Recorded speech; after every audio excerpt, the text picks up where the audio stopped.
Nice. Beautiful.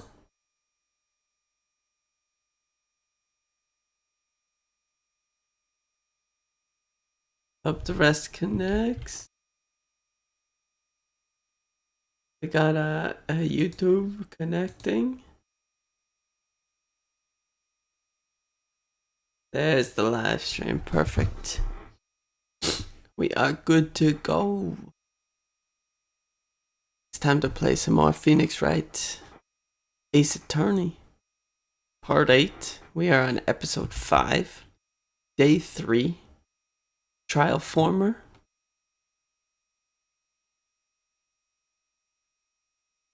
I'm hoping to get through this episode today.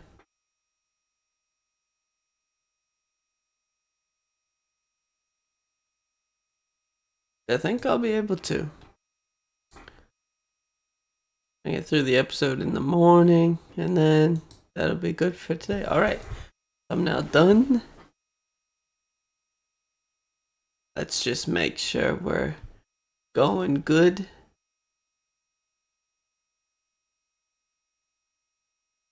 Which I assume we are.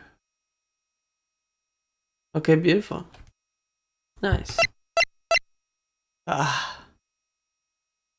Yeah, no Half-Life, nope. Beautiful, alright. I'm playing Phoenix Wright. Peeb. Phoenix Wright, man.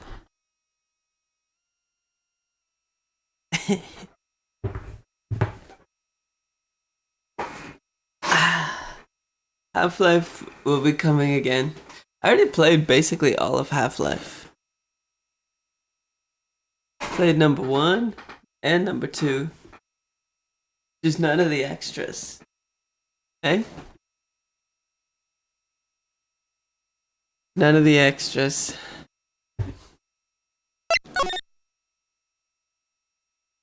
Got my coffee. It's early in the morning here. 8 a.m. Oh. Okay. February 24th. Courtroom. So what do you think, Miss Wright? I think the prosecution is as confused as we were. After all, the victim was murdered in 2 different places at the same time. And a different suspect was arrested at each of the crime scenes. Yeah, I don't remember what's going on either. I apologize for yesterday. I was indisposed. I hope they didn't hold on to you too long for questioning. I'm used to all-nighters though. It's as Mr. Wright suspects. The police are clueless. I figure as much, so I struck a plea bargain. Plea bargain? What do you mean by that?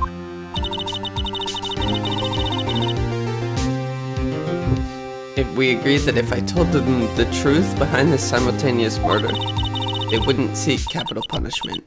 That's what I mean, Emma. But Lana, don't tell me you... Much to my regret, I'm as much in the dark about this as they are.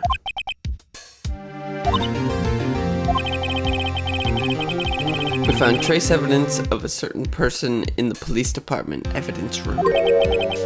They belong to Officer Jake Marshall. What kind of trace evidence? Bloodstained fingerprints. Oh.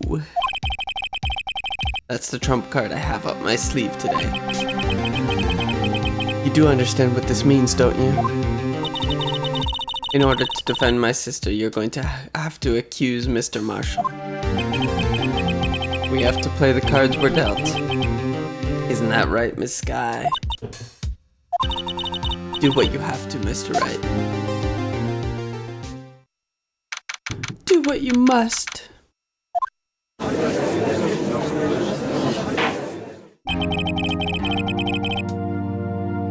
Court is now in session.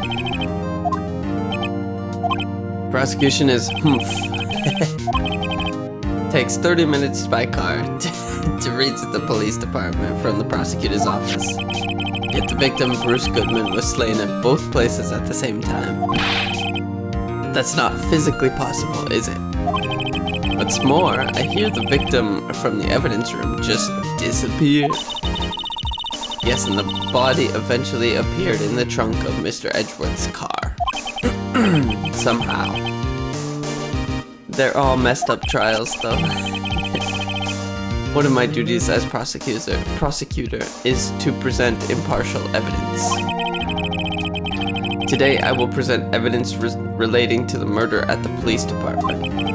In so doing, I believe the way in which we should proceed will reveal itself.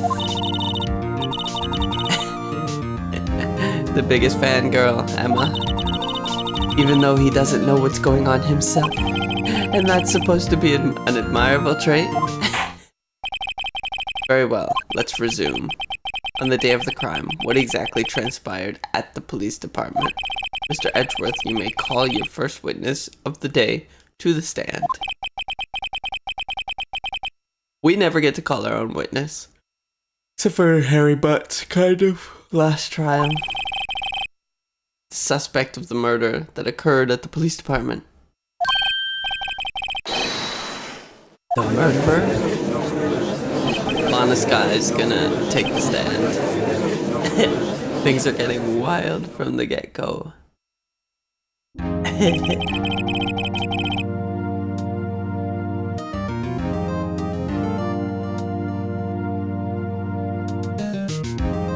Huh.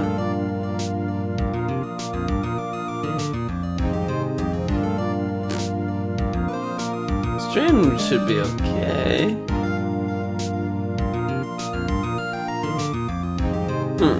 Interesting.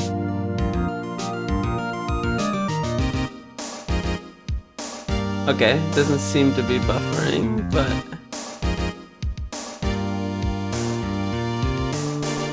Okay, well... My widget must be wrong then.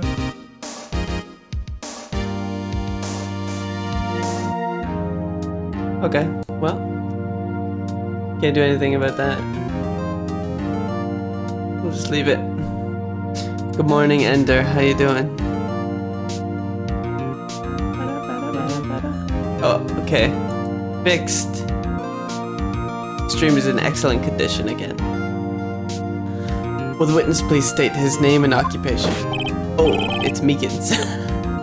I thought it was Lana's guy. Yes, sir. I'm Officer Mike Meekins, sir. Oof, 12-hour stream, huh? Yeah. Get yourself some sleep.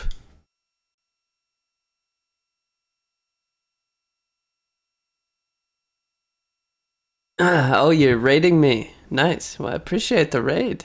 Beautiful. Thank you. What were you playing Phoenix Wright as well? Something? My occupation is, that would be murderer, sir.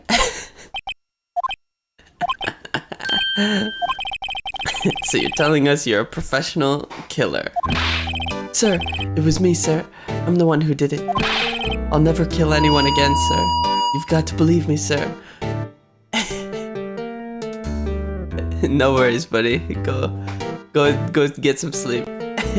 I just woke up. It's 8 or it's 8 a.m. for me. I don't know what time it is for you, but...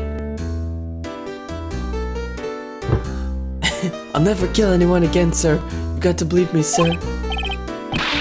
Sir, I'm what you would call part of the younger generation, sir. Oof. Going to sleep at 8 a.m.? Oof. A person whose actions adults can't possibly comprehend. Officer Meekins. Yes, sir. Give us your report of the crime. Consider that an order. I don't understand this world in which the prosecutors give orders to the police officers. In Canada at least, we have 3 separate branches of government, and there's the executory, which is the police, and then there's the judiciary, which is the lawyers and such, and the prosecutors. So there's no overlap. They can't tell the police what to do, ever.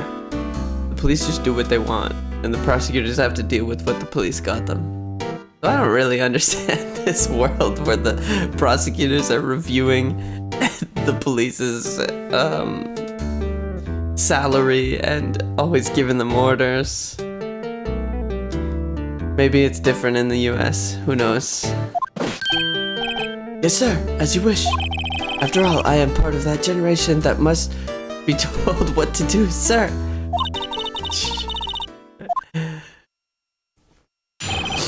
Oh yeah, testimony time. Although it's not my normal duty, I was assigned to guard the evidence room that day. I spotted a suspicious man on the security screen and rushed into the room. I was only doing what I was trained to do, sir. I was suddenly attacked. I fought for my life, and then I did it. After that, I passed out until another officer smacked me awake. I don't know if I buy it. I feel like he's lying about murdering someone. I don't know what the people in this world why they like to admit to that so much. Do unto others before they do unto you. That's the Meekins family motto, sir. I see. Then you fainted and a colleague rushed to help you regain consciousness. Yes, sir. He knocked me upside the head, sir. Very well.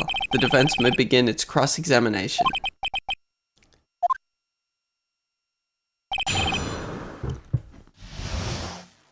Crime report. Although it's not my... Wait, this is us. Okay. Let's go back and let's press him.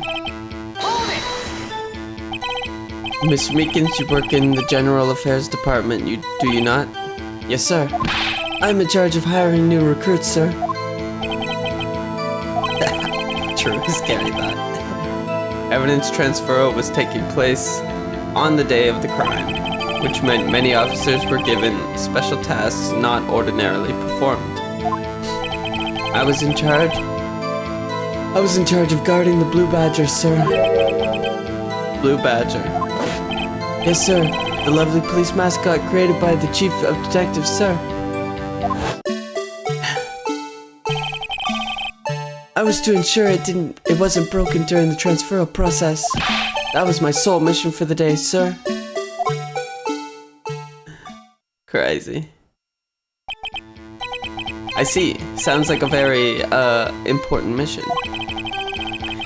After the award ceremony finished that day, there were so many people running around that I relocated the Blue Badger in the evidence room.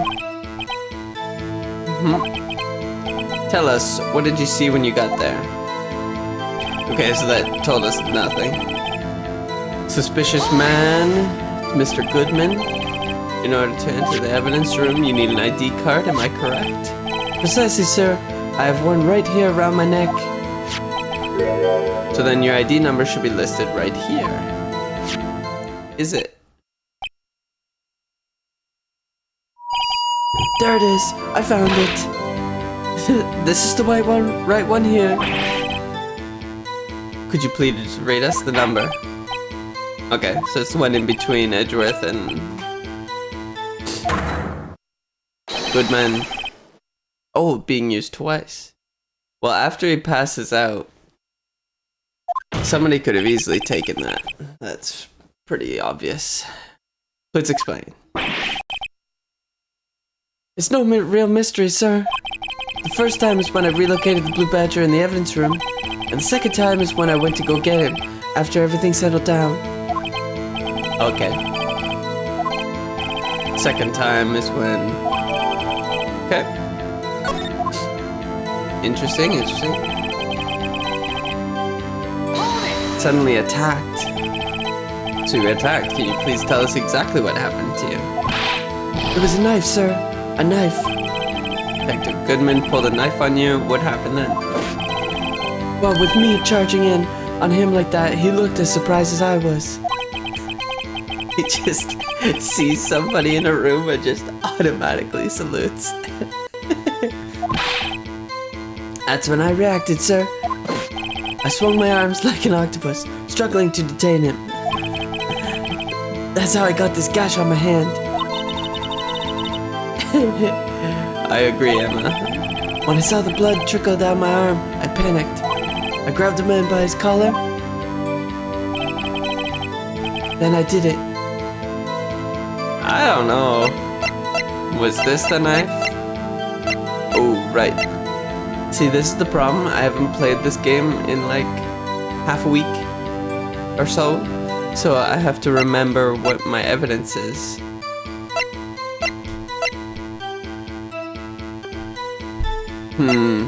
Okay. Let's check. Okay, we still don't know who 7777 is. But, okay, 514, 5, that's the exact same time. I don't know if I buy what he's saying. I don't know if I buy it. Let's see what you have to say. What exactly do you mean when you say did it? You know, I don't look the type, but I'm really into kung fu films, sir. The man let his guard down for just an instant, so I snatched his knife from him. What does that have to do with kung fu? I spun him around and performed a disarming maneuver. I made sure to close my eyes like a man. What? The next thing I knew, his white coat was drenched in a sea of my blood, and then the next thing I knew... Yes? He punched me right in the face, sir. Okay. After that I passed out until another officer smacked me awake. About what time did you regain consciousness? No offense, sir, but how am I supposed to know that? I was unconscious. According to the report, the officer that woke up the witness, it was about 5:30. Okay. He hit me right in the head too. I woke up crying tears of pain. It's nice. I mean, it's nice that you recovered, that is. When I came around though, I made sure to finish my mission, sir. Your mission? Yes, sir. The Blue Badger, sir. I returned him to the entrance before things got out of hand.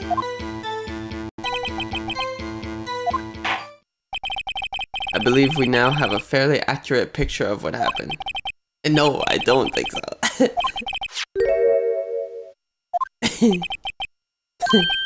I don't know what the fuck's going on.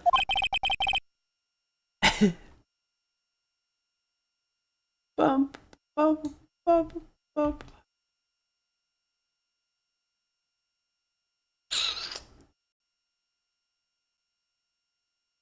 I don't know.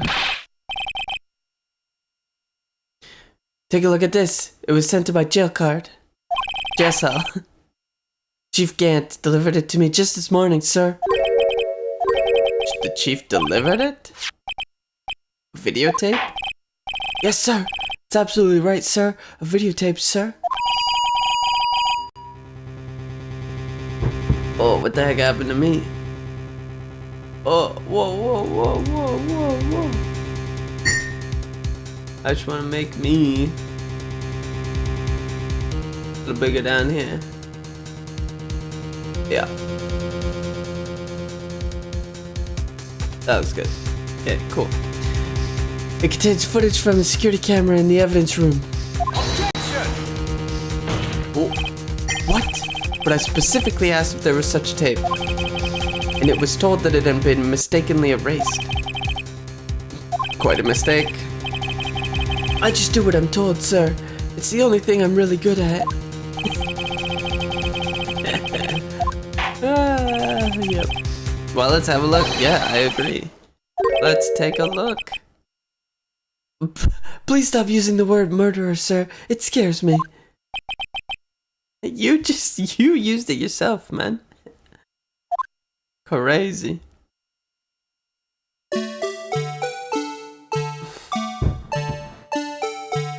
Not the music.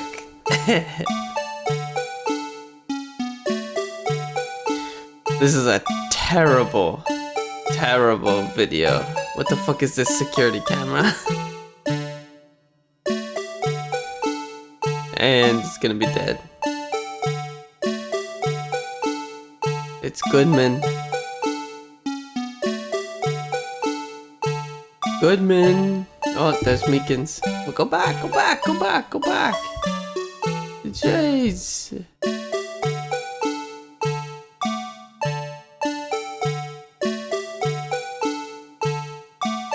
Oh, we can't see it.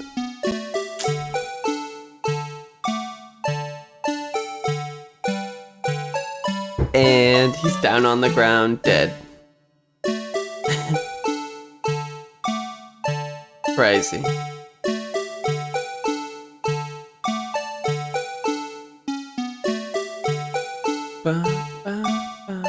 So what I think happened is at the murder at the police station, nobody was actually killed. Goodman was killed later.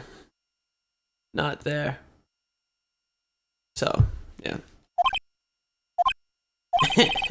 Well, I believe we're all thinking the same thing. How can we deal with these unsettling feelings stirring within us? What the hell was that wriggling piece of plywood? Sir, that is the pride and joy of the entire criminal affairs department, sir. It's the Blue Badger, sir.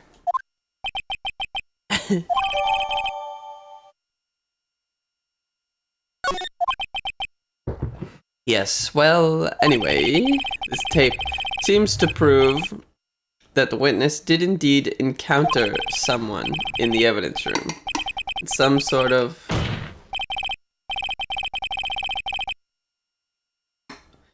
Your Honor, instead of relying on incomplete footage, the witness's testimony will suffice. Is that alright with you, Officer Meekins? Yes, sir. As you wish, sir. Oh, more testimony. Nice. His face can't be clearly seen in the video, but there's no question that other person was Detective Goodman, sir. I mean, he opened the locker which required Detective Goodman's fingerprint to do so. The locker he opened is unquestionably Detective Goodman's locker, sir. So it must be him. No one else could have unlocked it.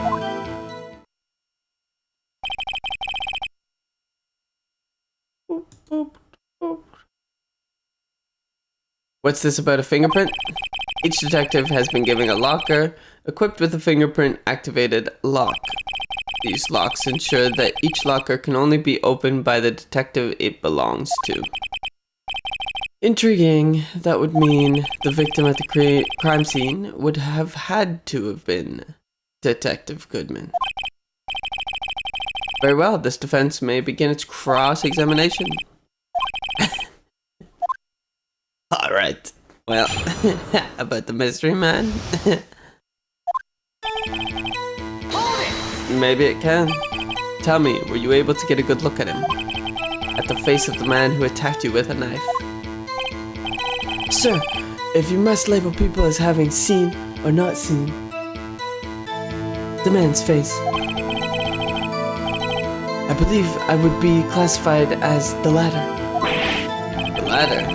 But you were standing right in front of him, were you not? More to the point, you are the person who fought him, aren't you? Oh yes, sir, but I didn't get a clear look at his face, sir. I'm not the kind of guy who looks directly at people when talking with them, you see. Still, I'm sure it was him. I'd bet my badge on it.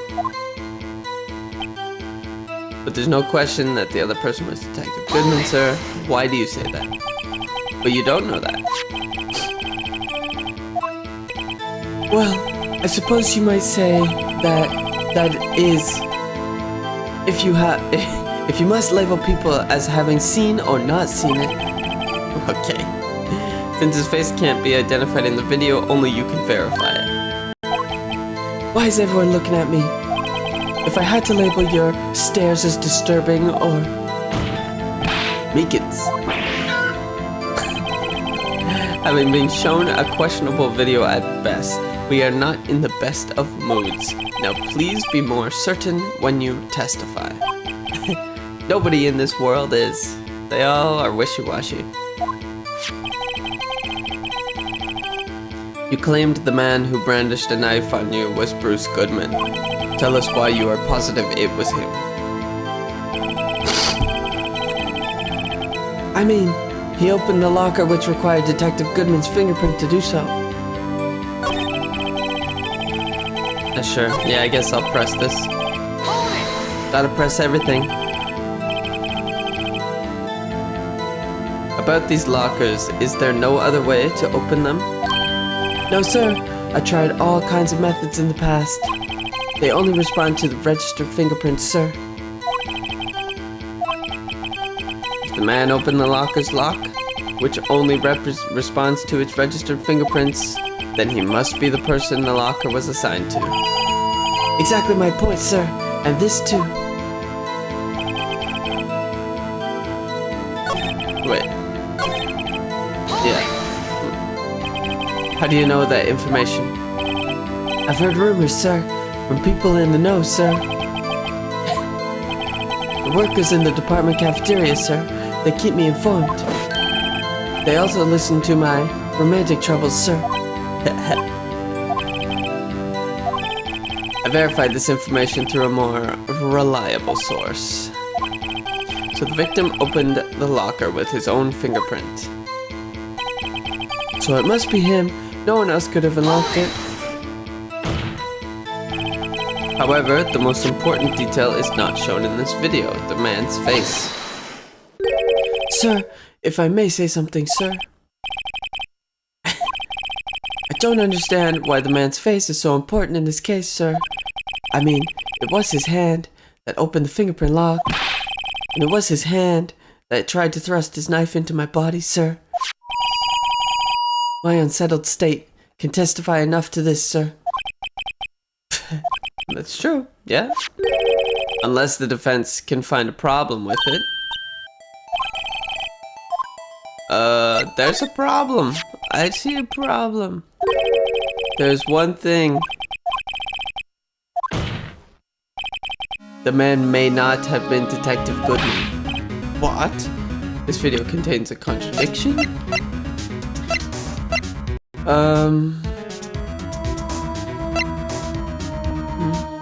I don't know. I don't know.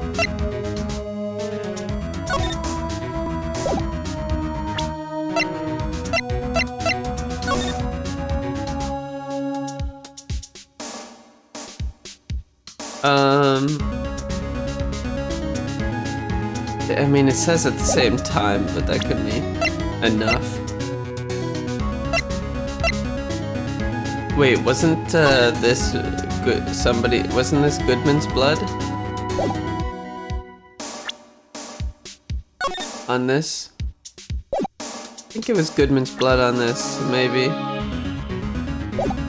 Objection! Interesting. Your Honor, I have a proposal. Yes, Mr. Edward.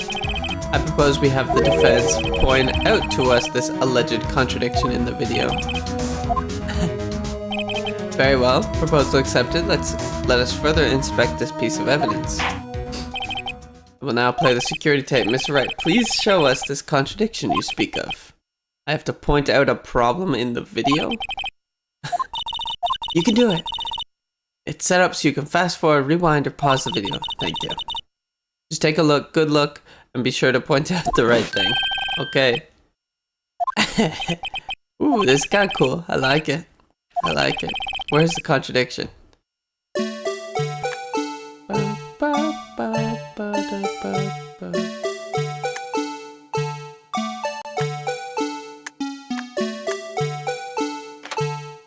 Where is it? Okay.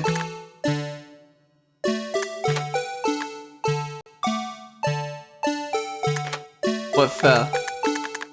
Something fell. The glove.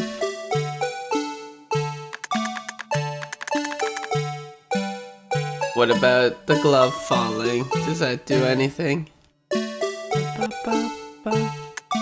Here comes Big Bad Mickens.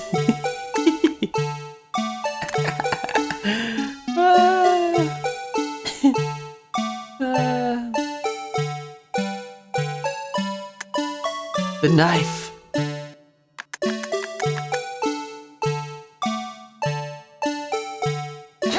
Take that! Hi, damn fan. How you doing? This. Hold on a second. I need to use my eye drops. Well, I don't get it. Uh-oh. Okay, well, I guess I'm wrong. I gotta look at the video again.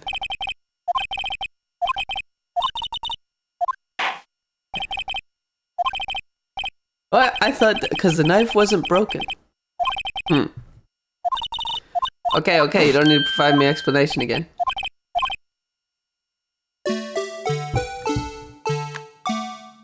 Okay. Like it. So boom, he walks by. Glove falls. I get it. Meekins comes out. They attack. Knife is there, but it's not broken. Now let's go back and see. Oh, now he's out.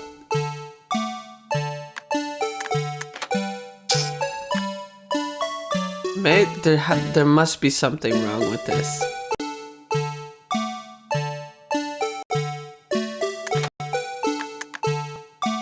Fast forward, rewind.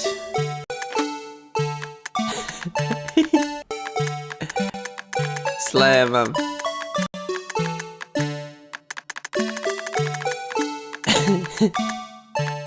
Meekins isn't very good. Okay. Like, I think it's the knife, is it not? Wait, oh, the blood on the jacket? Does he have it when he comes in? No, he doesn't. How did he get blood on it? Meekins, did he bite him? Or did he get, is that Meekins' blood? I guess we'll try it. Take that!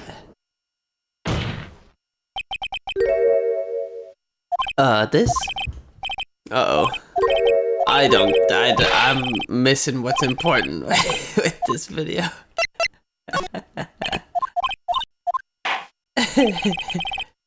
I guess we'll try the glove. I mean, I understand that the glove fell, but I don't see what that has to do with anything because we have the glove. Take that! Uh-oh. I didn't mean to do that. I meant to pause it. I guess we'll try one more time. We'll try actually pointing at the glove. I mean, why would they have the glove falling? Right? Just because?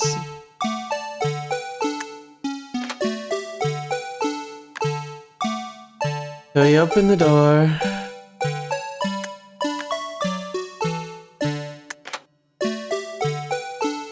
Let's rewind. What did he walk in with? Well, the blood on his shoulder, I don't understand why that wasn't... We can't see his hand. Nothing is suspicious about him. And the glove falls.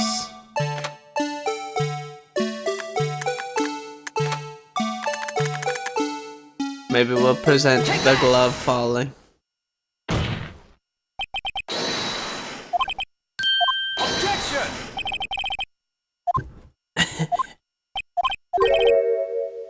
That it may not be Detective Goodman. True. I forgot kind of what I was doing. I was just trying to point out some sort of... Okay, why is it not Detective Goodman? Are we shown the locker beforehand? Is it open? No, it's not. It's closed. So, not him. Wait. Is a swatch or something? Or the straitjacket, is it his? Can't see his face. He opens the thing. Glove comes out. Can we see his face at all? Nope. Meekins comes in. says, "Get the fuck out of here, big baddie." Face is gone.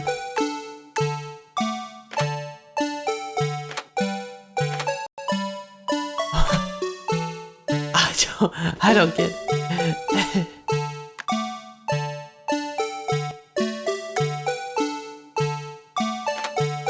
It must be.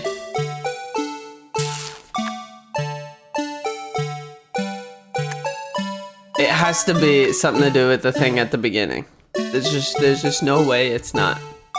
Because there's no way that anything to do with this guy can. Okay, lights on when it's open. Glove falls out. Let's go back one more.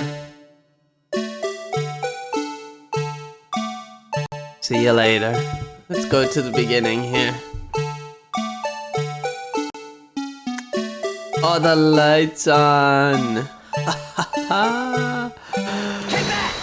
Welcome, Hound Art. How you doing? Got to be this, Officer Meekins.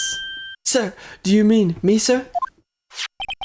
As I understand it, the locker apparatus works like this. When you grab the handle, a sensor reads your fingerprint if it's a match. The light turns on and then the lock is released.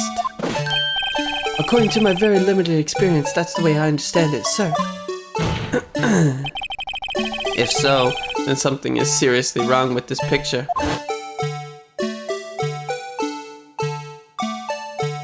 This is the only song that I dislike. So I'd like to get past this part.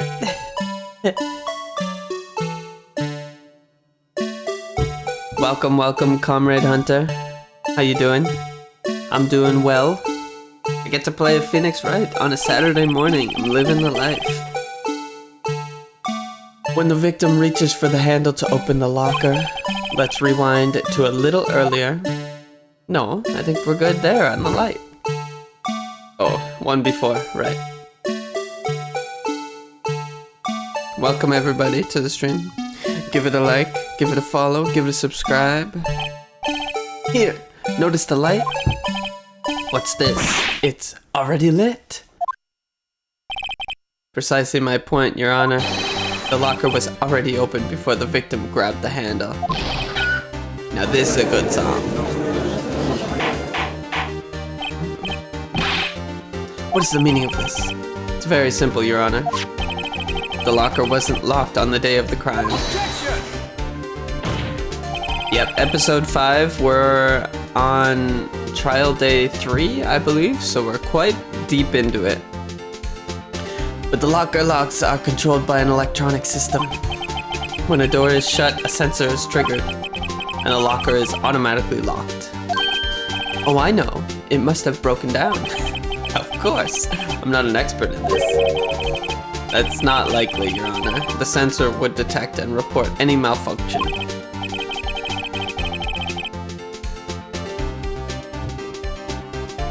I think this judge may be my least favorite character out of everybody that I've seen. He's just the worst. So then, Mr. Wright, do you have an explanation? Me, Your Honor? Yes. Why wasn't the locker locked? Me, Your Honor? Yes, well, you see, this isn't exactly my field. What do you think, Miss Scientific Investigator? Maybe something like jammed the system sensor? There's something else that seems out of place in this video. Yeah, I thought so too. There's got to be another clue somewhere in this footage. I know what it is already. The glove. It fell as the door opened. Very well, let's inspect the video once more. The locker wasn't locked. Okay.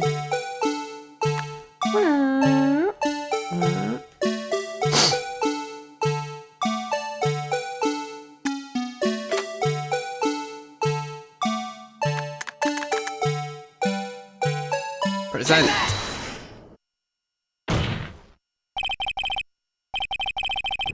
Please watch closely. This is the continuation of the part I showed you earlier. Yeah. Get through the whole video. Jeez. Jeez.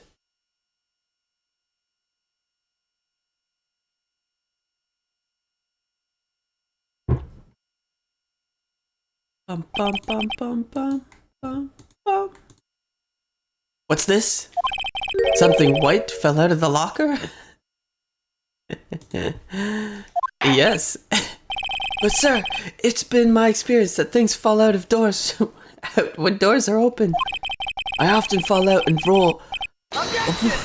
Why do they move so fast? I didn't even get to read it. We can't be sure that item was completely inside the locker to begin with. What do you mean? Sensor triggers the lock when the door is shut. What if something was inserted, say, between the sensor and the door? Inserted? Okay.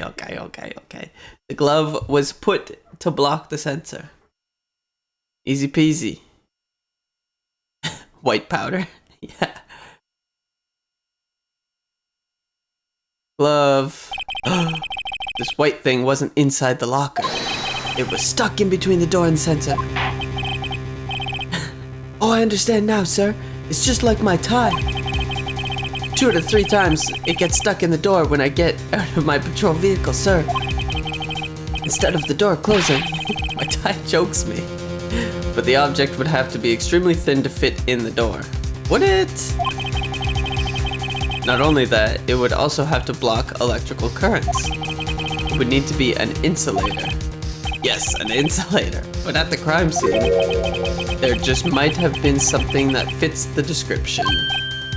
But sir, by insulator, you don't mean... Very well. Will the defense please present the relevant evidence? What was this insulator that was stuck in the locker door? Did they not see that it looks like a glove? It looks like it. Take that!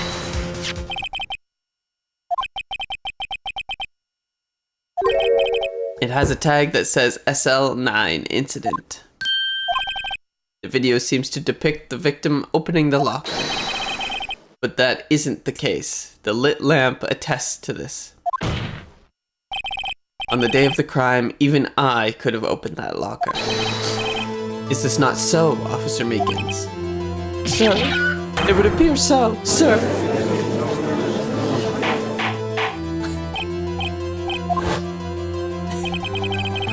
So we are to believe then that the victim, whom this witness stabbed in the evidence room, was not Detective Goodman. Objection! Do not be misled, Your Honor. What do you mean, Mr. Edgeworth? The defense has merely demonstrated that possibility and nothing more. The victim in the video was indeed Bruce Goodman. The prosecution will offer one more testimony to prove this. Here's the thing. I don't see what this is helping. Why do we care who the victim was? Why do we need to solve this discrepancy? All we're doing is trying to defend Lana, right? So, I mean, she wasn't there in the police department, so why the fuck do we care about this fucking murder? I just stay shut. Officer Meekins, please testify about this. I only care about my client, man. I don't care about what actually happened. I'm a defense counsel. That's for the prosecution to worry about. I'm not sure what you're referring to, sir. Oh, you mean that, sir? Of course, sir. Is this a joke? Alright, let's hear what this testimony is. So, there's one thing that proves the man was Detective Goodman, sir. To enter the evidence room, one must use their ID card. When an ID card is used, there's a record of it. At the time of the crime, the detective had used his card. True. It is true. An ID card record, I see. I have the ID card record right here. It has Bruce Goodman. It's true. Yes, without a doubt, this is the victim's ID card. However, one thing does strike me as unusual. This whole fucking case is unusual.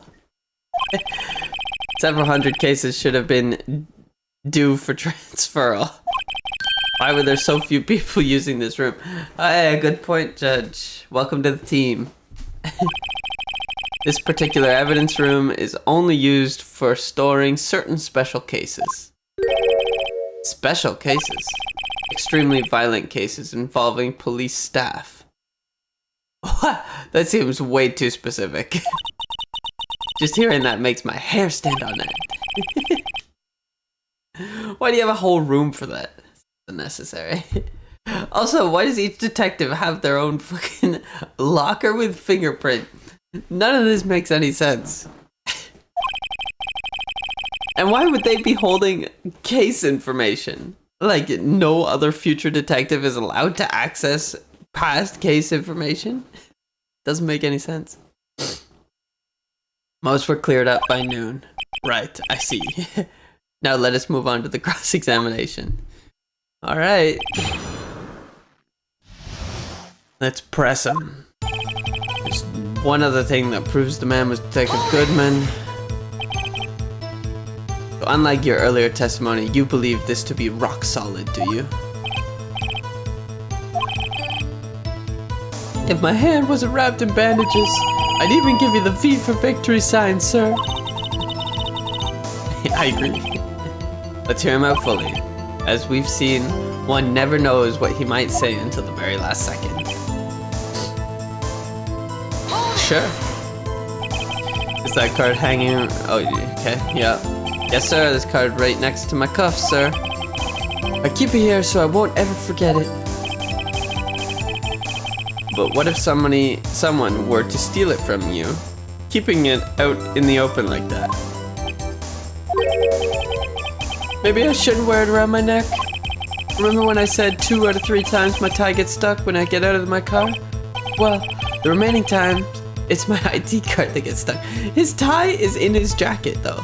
How does it get stuck? I don't like this Meekins guy one bit. Instead of the door closing. Okay. Maybe I should just leave this one alone. Yeah, I agree. Both the police department and the prosecutor's office can attest to this.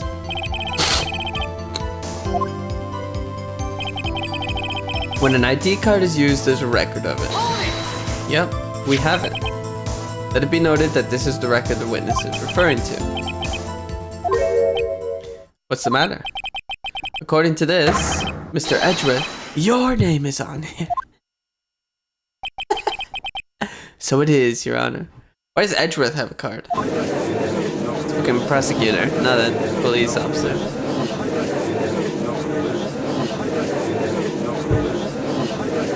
Mommy, is that man in blue murder? This crowd.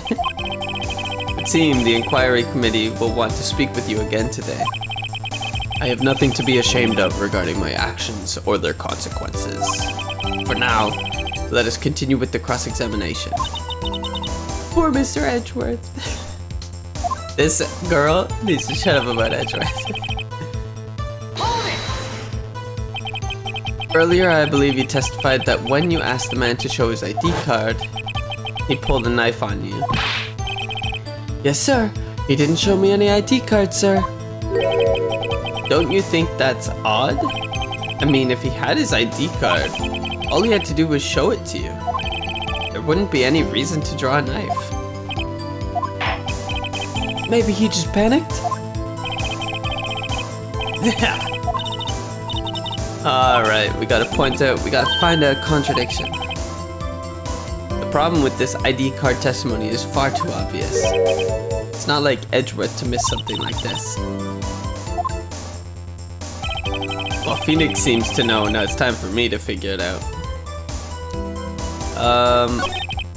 Must use their ID card. Present. Let's take a look, because it's been a while since I've actually looked at the evidence. Nothing to do with the murder in the other place, I believe. Okay. Edgeworth, Meekins. Then Bruce Goodman and then Meekins again. So that doesn't really, it's not really a contradiction. Yeah, I'm really enjoying the game so far, Soap Dish. It's really good. I love the writing. Love the writing. Something about the cop's art style makes him look out of place in the Ace Attorney world. He's just a little bitch boy, I don't know. Oh, ID 59 crosses it out. Is that true? It's 58. I don't know if that says anything. Half-written document dated can only be submitted by the chief of police. Scene of the crime. Yeah, 3 blood stains. That's fine. Glove. The jar. What happened to the jar? Marshall's fingerprint. Yeah, this is the thing. Is Marshall's fingerprint is in there.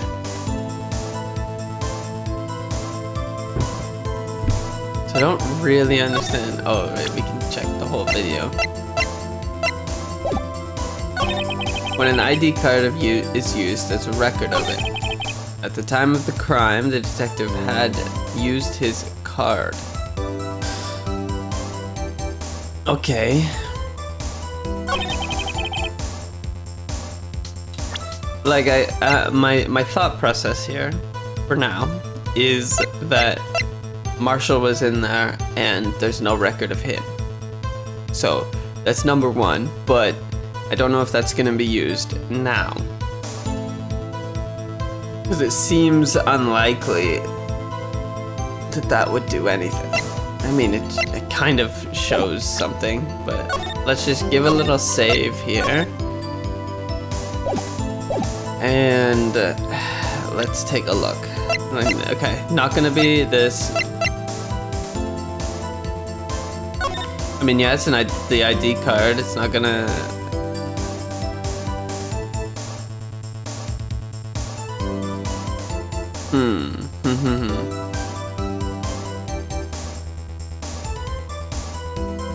I don't know. So that's not gonna say it. Like, does it just say that because I got my hand on it, I can get in with that ID card too? Yeah. Nothing to do with this murder, I don't believe. So, we're just gonna leave all that. This shows no contradiction.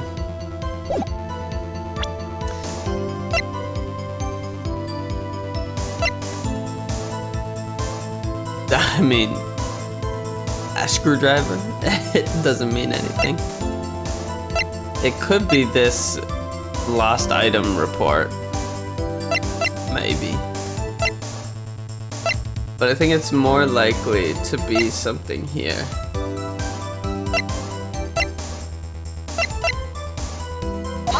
Let's try it.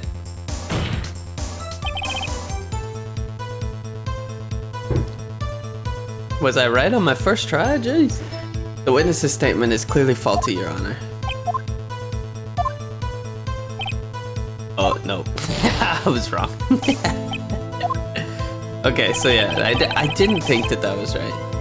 When an ID card is used as a record of it, at the time of the crime, the detective had used his ID card. So it's either something to do with the record or something to do with him using it.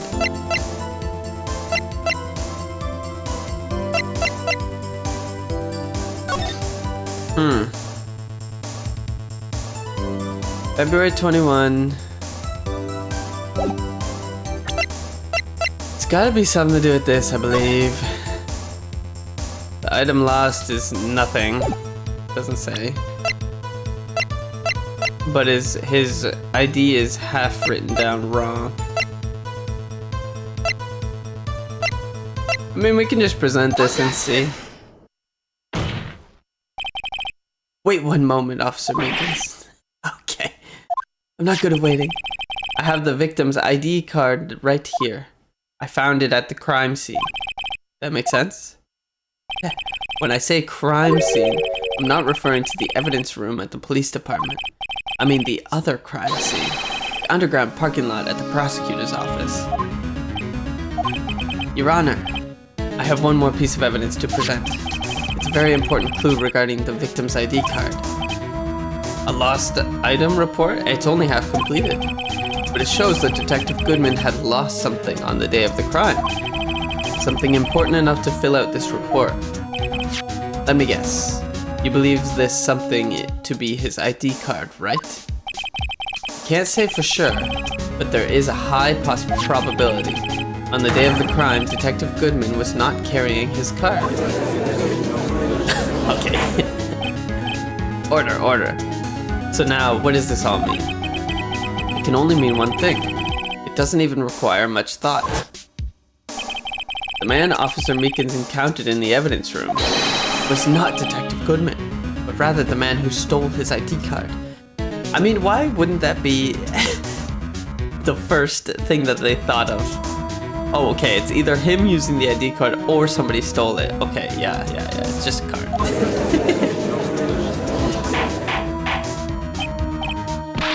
Does the prosecution have a response? We didn't prove anything. I have only one thing to say to the defense. Bravo, Mr. Wright. Allow me to summarize the defense's argument. At 5:15 on the day of the crime, the man in the evidence room Officer Meekins encountered was not Detective Goodman. There are two grounds to support this. First, the locker in the evidence room was already unlocked.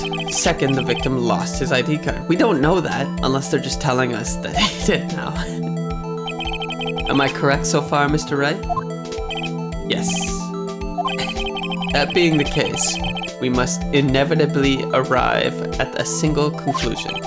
If the victim in this video is a fake, then the murder in the evidence room is also a fake. In other words, the security camera does not show the instant of the murder. That is... well, I guess that's right. Something wrong, Mr. Wright? Only moments ago, you seemed content in pointing your finger around. This isn't going to end well. The nefarious music turns on. It seems you finally realized exactly what you've gone to such lengths to prove. Explain yourself, Mr. Edgeworth. The defense has already done the explaining for me.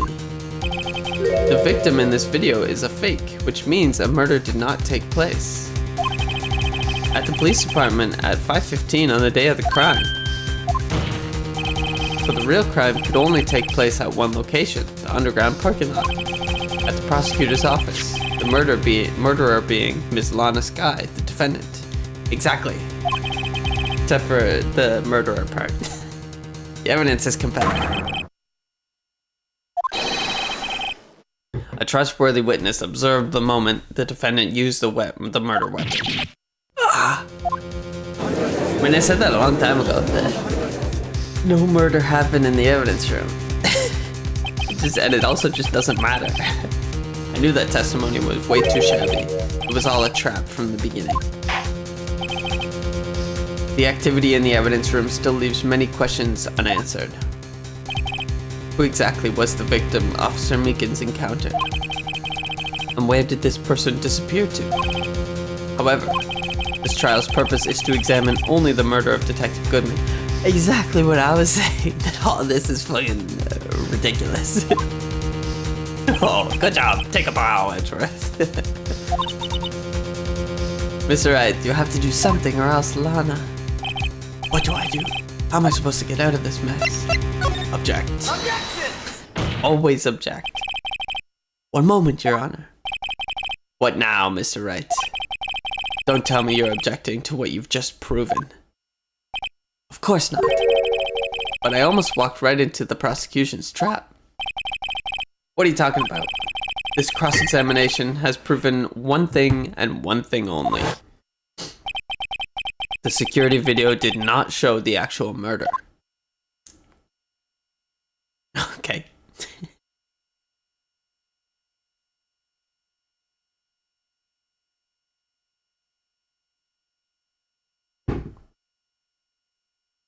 Okay, thanks. I've seen this video already, jeez.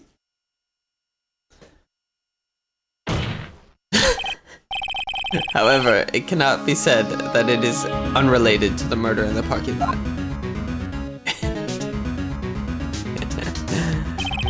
Specifically, large amounts of blood traces were found in the evidence room. The defense demands further examination into the truth of the matter. Mr. Edgeworth, yes, Your Honor. If this court were to examine this further, other witnesses will be necessary. Is the prosecution prepared? I'm sorry, Your Honor. The prosecution considered the incident at the police department to be unrelated. We have not prepared any other witnesses for this incident.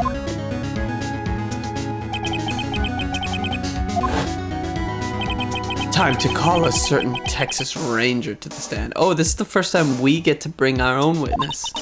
Because every time it's them. Your Honor, the defense would like to request a specific witness. Whom do you have in mind? Someone we have reason to believe knows the truth. The truth behind the activities that took place in the evidence room. Prosecution requests to hear this person's name before deciding whether or not to comply. Well, guess what, Edgeworth? You don't get to choose. Each side is entitled to their own witnesses. Very well then, Mr. Wright. This person whom you would have testify, what is his or her name? I mean, they basically told me.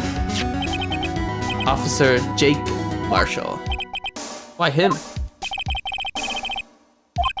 He's in charge of the evidence room. I feel we should hear what he has to say. Okay. Prosecution agrees. Thanks. Thanks. Since he was responsible for guarding the room, we should hear his testimony. Fortunately, he works in the police department. We shouldn't need longer than 20 minutes to prepare.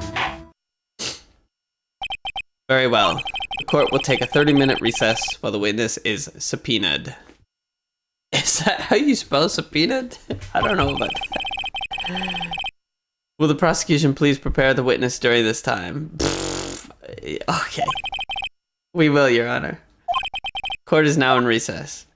Just so you know, witnesses need to be prepared way in advance. You cannot just call a surprise witness in real court.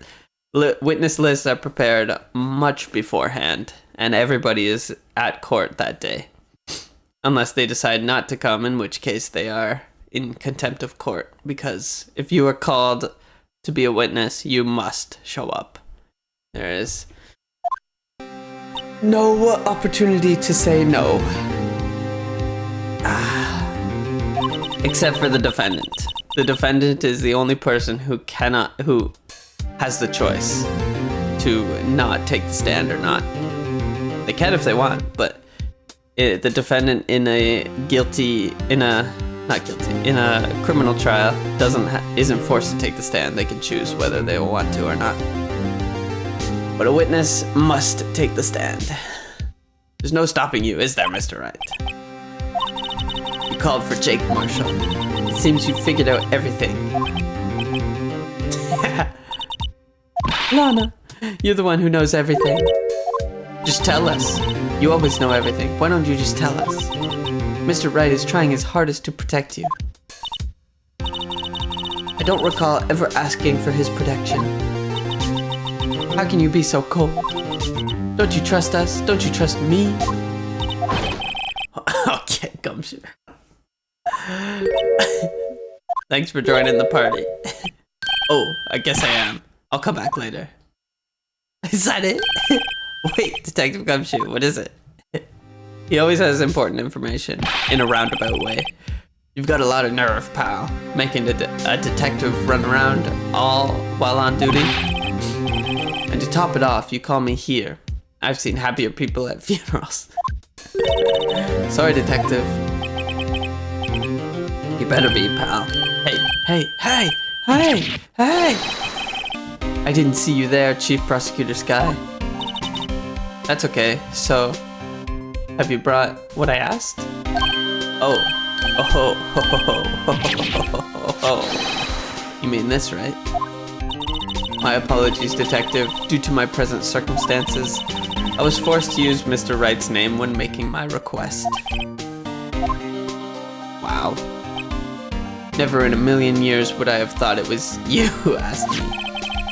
Could I bother you to bring me the SL9 incident files? I'll need them by noon. Talk about crazy. But Lana, that's... I thought Mr. Wright might need them, so had them brought here. Here, you might do well to read them. Can't believe you, the chief prosecutor... You, the chief prosecutor, were a witness in that case, okay? Miss Sky was a witness? Files for the Joe Dark killing solved 2 years ago. Interesting. Take it from me, you don't want anything to do with serial murderers. Okay, yeah, no. Oh, what? Now that I've brought you your stuff, you're just gonna ignore me? Why is your name in here? What? My name's in here? In there? I don't know, unless... No, it couldn't be. Lana, this SL9 incident, is that... That's the classification number the police filed it under. 2 years ago, the rest of the world knew it as... the Joe Dark killings. No, Lana. That's over with. No. What, did you faint? Oh, she ran. You know what? I just remembered I gotta be somewhere. Sorry, pal, but I'm out of here. Okay. Jake Marshall, Angel Starr, Damon Gant, Miles Edgeworth. Not to mention Lana and Emma. Everyone involved in this case is connected to those killings 2 years ago. This can't be just a coincidence. Knowing you, you might be able to figure it out. Time to get back to the trial, Mr. Wright. Best of luck. What? You can't just give us this shit right before trial. Oh, okay, to be continued. It's okay. It's okay. Nice. Save. Trial letter. Okay, just gonna go to the washroom really quick, and I'll be back. Thanks for everybody tuning in. Appreciate you. Stick around. We're gonna be finishing this whole episode this morning, so.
Rise from the ashes.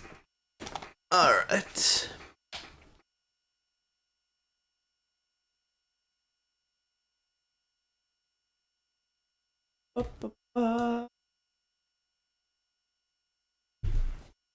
Okay. Ready to go. Oh.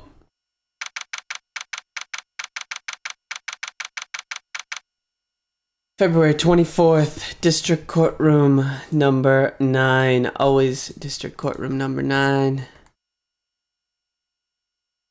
Beautiful, beautiful. Just making sure. Okay. Nice. Okay.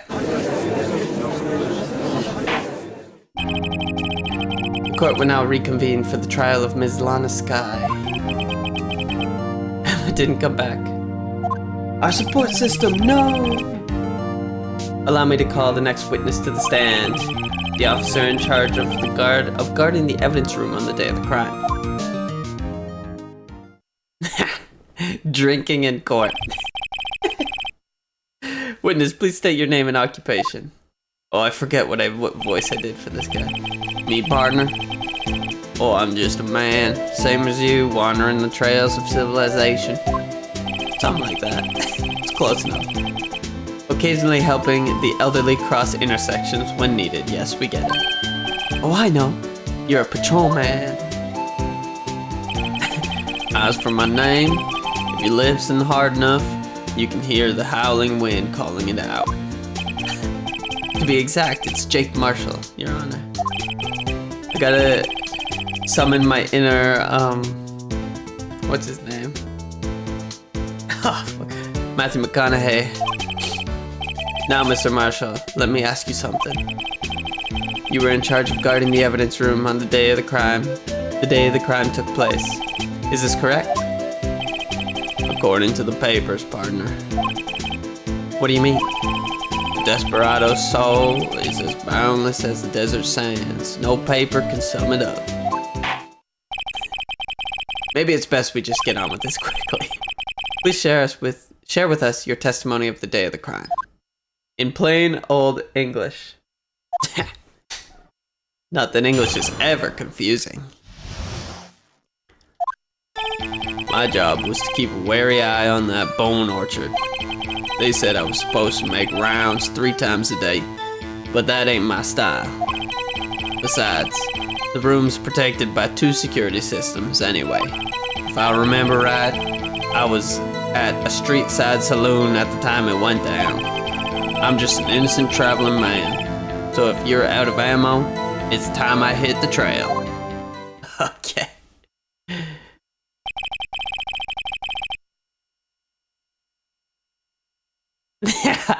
A magic rock that peers into the mind and see if witness has secrets. I mean, does it violate Constitution or the law? I mean, like, if it's proved that he's truly looking into their brain, and that was an issue that the Supreme Court of Canada had to deal with, then yeah, I'd probably say so. I mean, the police have certain search liabilities that they can't do. So, for example, they can't take like a blood sample just out of nowhere, but unless they get a warrant and there's some sort of explanation for why they need it, like they need DNA or something. So they can't just go around getting blood samples, which would be like inside the body. I'm assuming that's how they would deal with it. It likely violates the Constitution, Section 8, which is the right to a fair trial. If you just get to know the truth. I don't know. That's a tricky question because you want to know the truth. I mean, if he's only looking at the truth, then it shouldn't matter. But we wouldn't be able to just accept that as truth, you know? So we'd have to still have the trial. If Phoenix says, yeah, it's the truth, my rock tells me so, the jury still has to believe him. So I don't know. He would still have to prove evidence. I don't think the rock would be just enough. So if Phoenix knows the truth, whatever, he still has to prove it to the judge or the jury or whatever. So, and that proof is beyond a reasonable doubt, and that would be explained. So I would say that it probably violates some sort of constitution, but the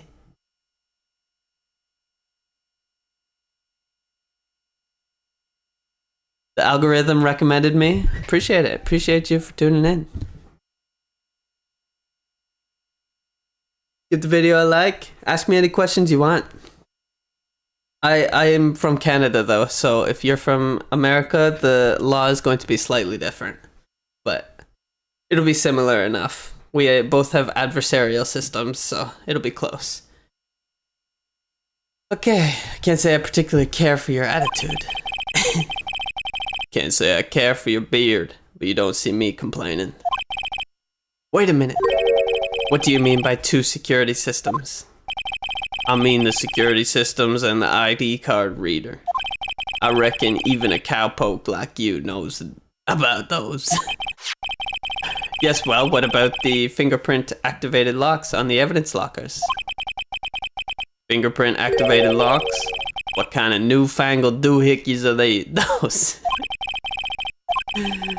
He's not that good with machines or following orders. It's true. Everyone's got their weaknesses now, don't they, Mr. Prosecutor? This one seems like trouble. Okay, Mr. Wright, he's all yours. But I thought he was our witness, so I don't understand. You don't cross-examine your own witness. At least we're not cross-examining a parrot. You are correct. That was the most ridiculous thing that I had ever seen. Animals cannot take the stand. My job was to keep a wary eye on that bone orchard. Okay? Hold it! What does that mean? How exactly do you keep an eye on the evidence room?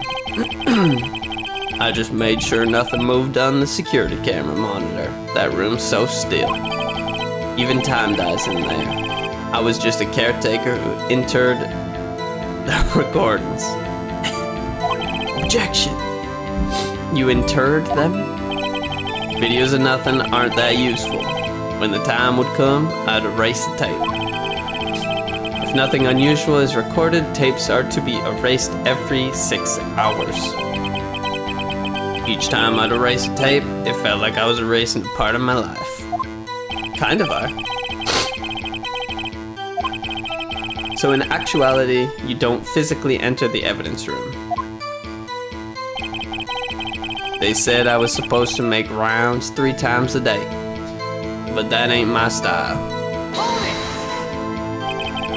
But you made your rounds on the day of the crime, right? Ain't you heard a word I said, partner? I told you that ain't my style. I'm afraid I don't understand. No desperado I know lets rules get in his way. So, Officer Marshall, on the day of the crime, just between you and me, I didn't set foot in the evidence room that day. There was a rubber glove stuck in the victim's locker. Do you know anything about that? Sorry, partner. Can't say I do. I haven't been in that crap pot in weeks. What are rules to the police, huh? What are pools? There was a mob parrot that testified in real life? I didn't know about that. That seems ridiculous. I'll look it up after. Let me look it up. Mob parrot. Testify. Crazy. Strange tale of Echo who saw too much. That's crazy. In Michigan.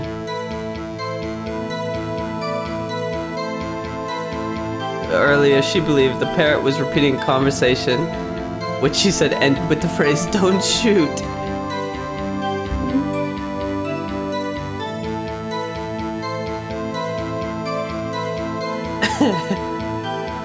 Oh, the evidence was dismissed.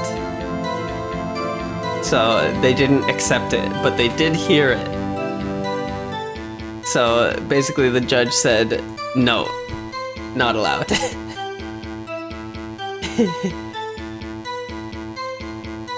Prosecutor added that it was unlikely that the bird would be called to the stand to testify as a witness during the trial. So the parrot took the stand at the pre-trial, where they decide what's okay and what's not okay to be heard at the trial, and if they actually have an issue to be tried, and they decided that the parrot could not take the stand.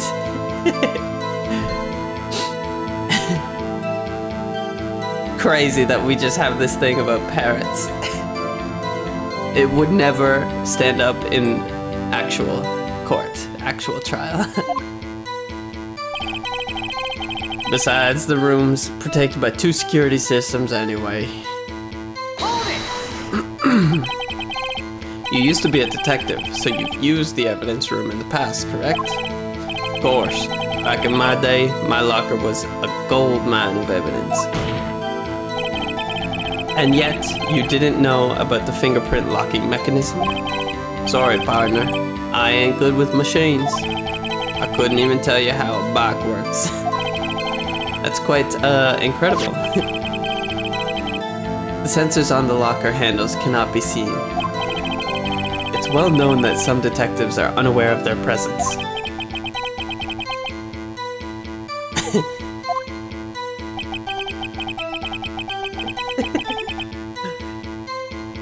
At any rate, it doesn't seem that this is relevant to the crime. Agreed. Can you tell us what you were doing when the crime took place?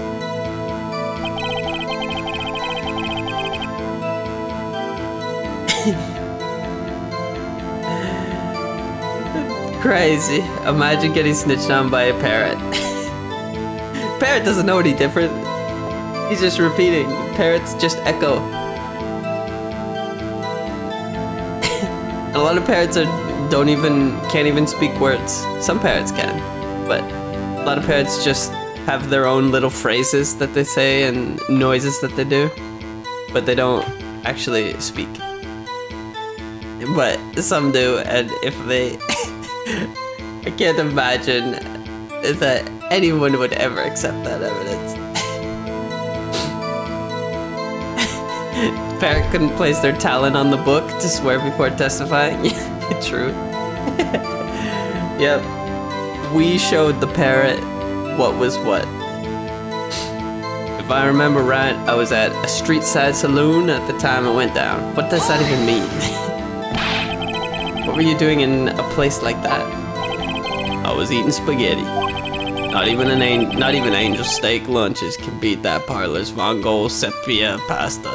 Okay. You abandoned your police duties to eat some noodles. Not at all. Not all desperados eat tacos, partner. Okay. It's not what I meant. I hope this has at least taught you a lesson.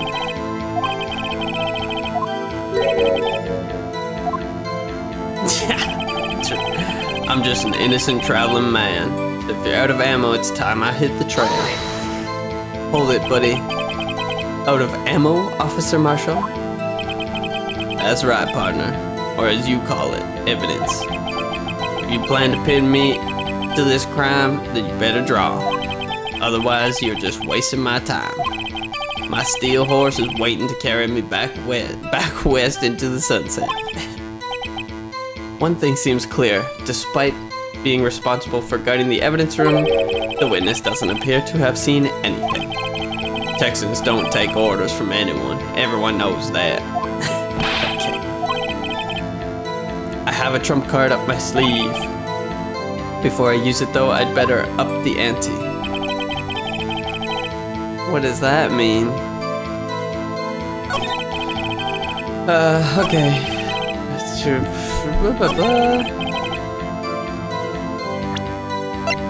I mean, I know his fingerprints are here. So, but Phoenix Wright seems to be...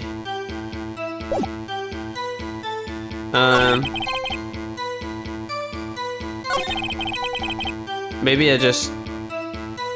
It's not really a contradiction. Guess I just present his fingerprints. Doesn't it strike you as odd? That is, you being called in to testify like this? After all, you weren't in the security room at the time of the crime. And yet you dragged me down here. Explain yourself, partner. It's quite simple. You left a very large trail behind at the scene. Or to be exact, a handprint. Listen real good, partner. Like I said, I'm the caretaker of that crypt. I pay my respects. That is, make my rounds. About once a month. It's only natural my fingerprints would be in there. I only wish it were, officer. But you see, your fingerprints were covered in blood. Witness, what is the meaning of this? Your bloodstained fingerprints were at the crime scene? The blood was wiped away, however, a luminol test clearly revealed this. Well, Officer Marshall? It seems to me there ain't a person in this room with a head on its shoulders. Okay. I take it that you have an explanation then, Officer Marshall? About the bloodstained fingerprints? Very well. You may begin your testimony about the fingerprints found at the scene of the crime.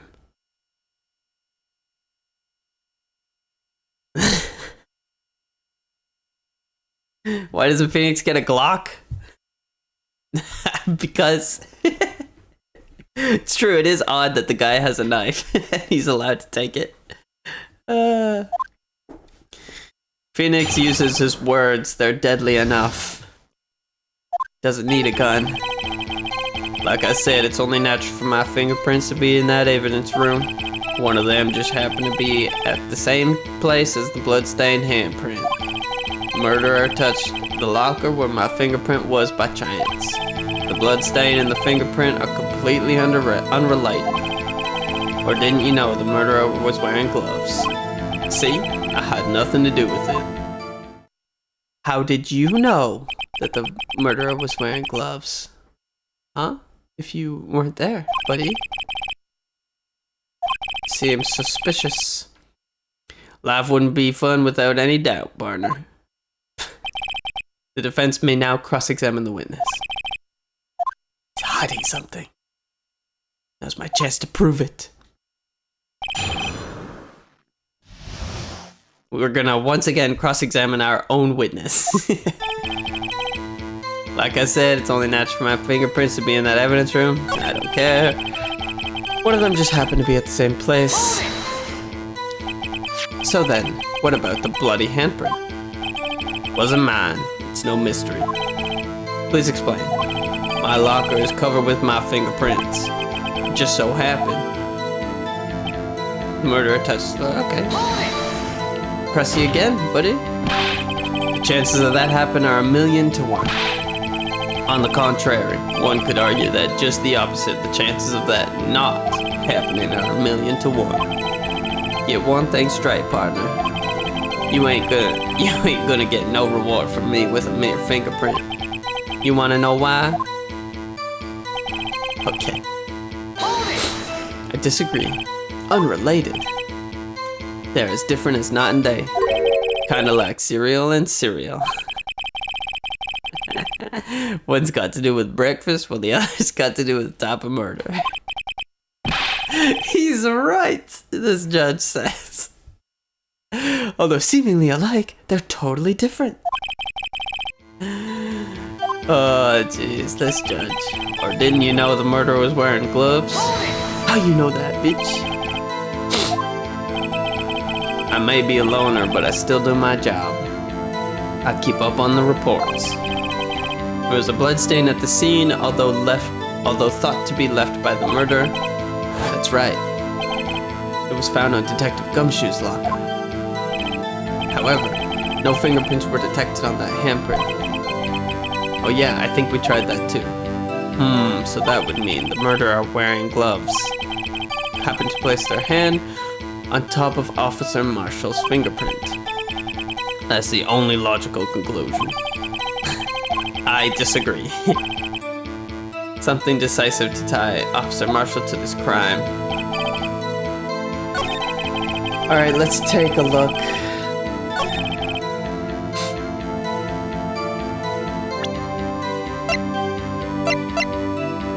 Can we look?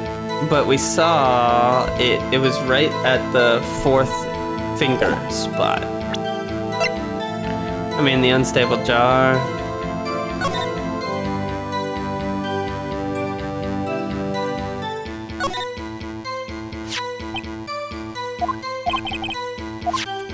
Yeah.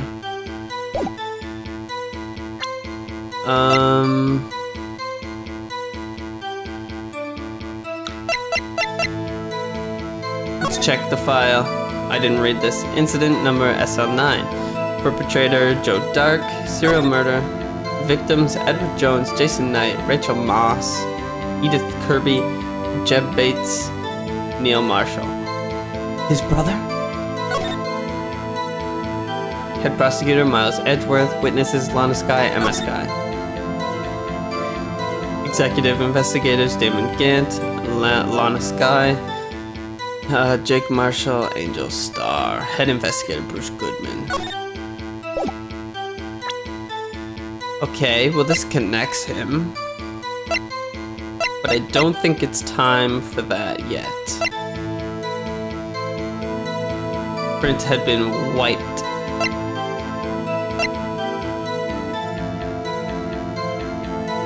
Objection! Because it's been wiped. Oh, the judge doesn't seem so.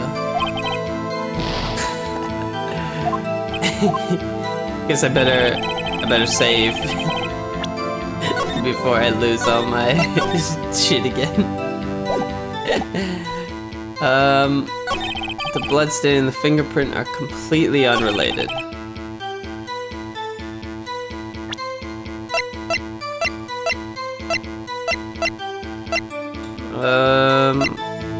Okay.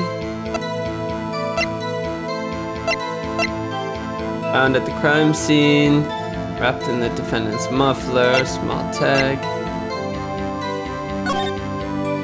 Would it be this?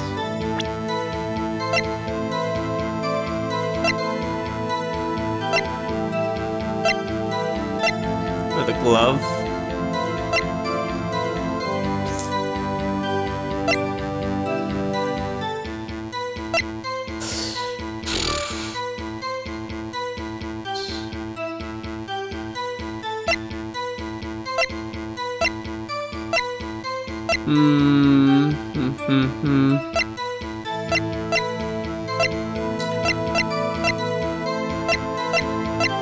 I don't see how we can connect him.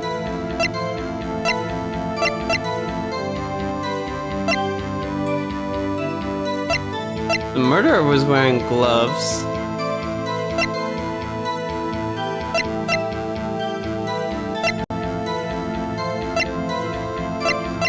I don't know. Part of your country exists in mine? What part of your country exists in mine?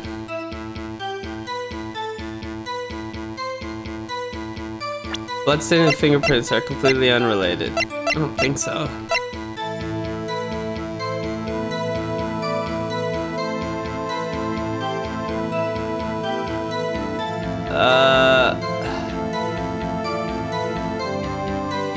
Well, I mean, they would just work with Canada. I feel like the US and Canada are very cooperative with each other, so they just help each other all the time. They're allies for a reason. They're neighbors. There's lots of reciprocity agreements, so if somebody commits a crime in America that's Canadian, then America would send them back to Canada, and vice versa. And same with taxes and all that shit. They work together all the time.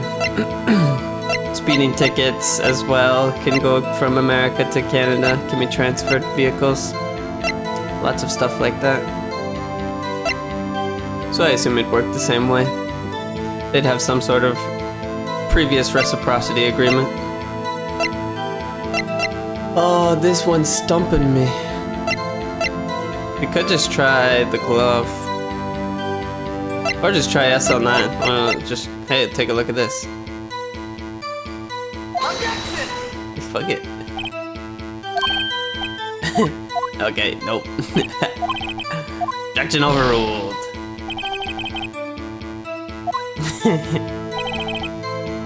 Okay, something to do with the bloodstain. Didn't you know the murderer was wearing gloves? Let me see what he has to say again. I forget. How do you know that? Keep up with the reports. That's right, it was found on Detective Gumshoe's locker. However, no fingerprints were detected. So that would mean the murderer wearing gloves happened to place their hand on top of Officer Marshall's fingerprints. It's the only logical conclusion. Got to find something decisive to tie Officer Marshall to this crime. I mean, maybe the ID? The murderer touched the locker.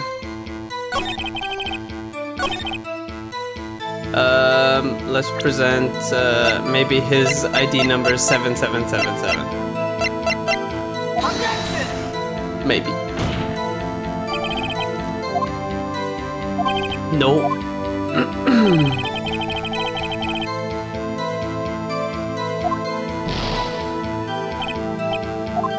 Must be on the wrong track.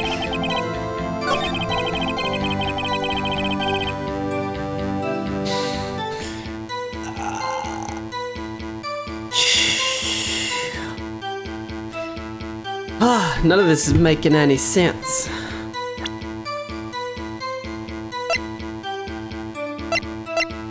Blood, fingerprint, glove, same spot. Scene of the crime, there's 3 blood, big blood, small blood, no fingerprint, Marshall's fingerprint.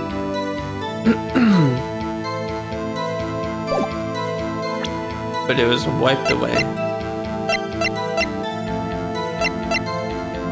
Tagged evidence for extremely thin rubber glove, which was at the place.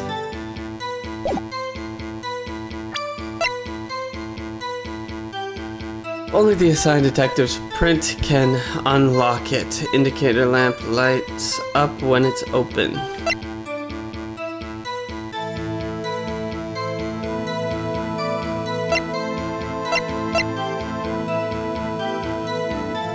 Print had been wiped, that's what I thought. Let's check this video. There's no blood.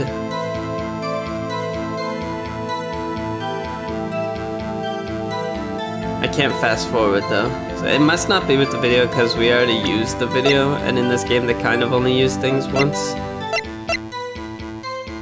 I haven't used a screwdriver yet.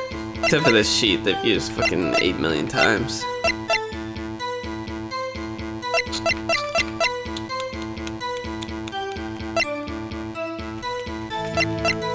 Unstable jar?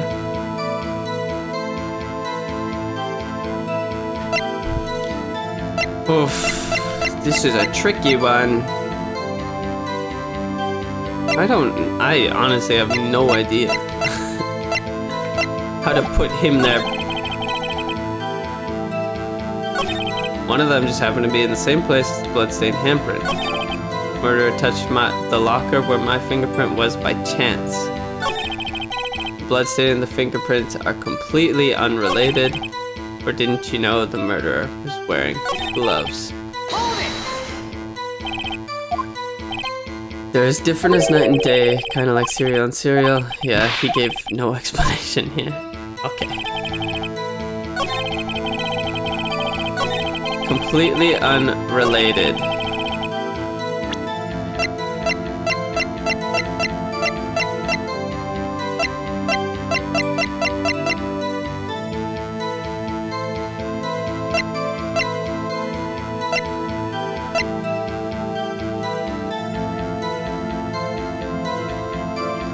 I mean, only fingerprints can open this up. Objection! Maybe? Oh, nope. Wrong again. What the fuck is the answer here?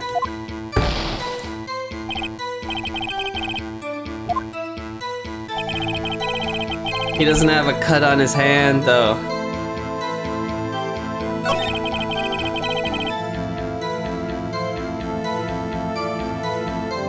I mean, he's wearing gloves. Half gloves. Here's the thing, is it says it's wiped. The print had been wiped. That's what I thought was the answer, is that, okay, there's no way that he's wiping this so he's only wiping the blood, and then he missed his one fingerprint, which is what actually happened, but I don't know how to show that. Because I tried showing this, and it didn't work. The jar is gonna come into place later, I think. Only the assigned detective prints can unlock it. We can just try showing the glove. I mean, I saved, so I can just retry over and over again. Sometimes the answer is not clear.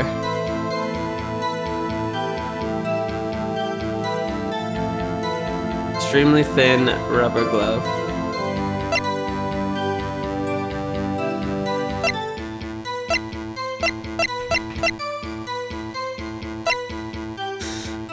We can show the unstable jar, but that doesn't have anything to do with...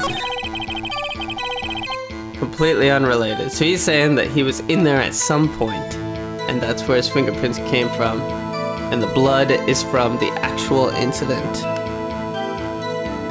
But I have to put him there.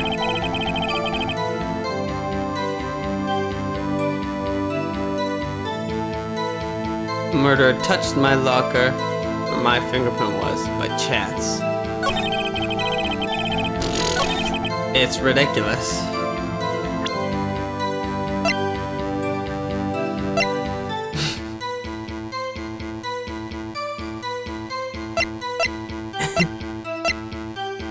I mean, do we just show the glove? Fuck it. Oh, no.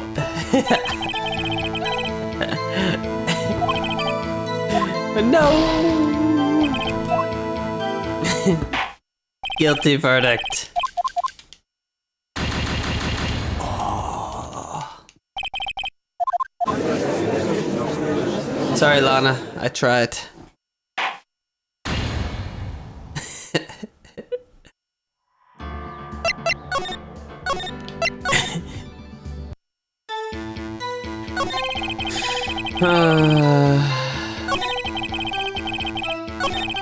The blood-staining fingerprint completely unrelated.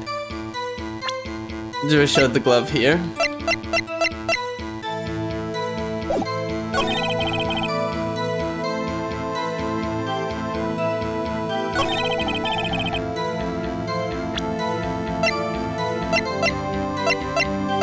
Because I understand what he's saying. He's saying in there, but I have to place him there on the day. So that's what I thought the ID card record would show.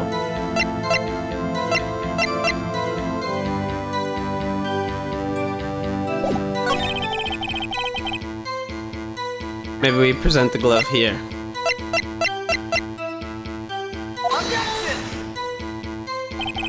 Nope. Nope. Okay, so the glove is not it. Murder touched the locker where my fingerprints were by chance.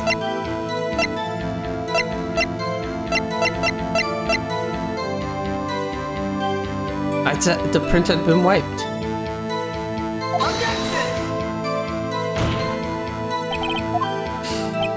It's ridiculous. What? My fingerprint were by chance.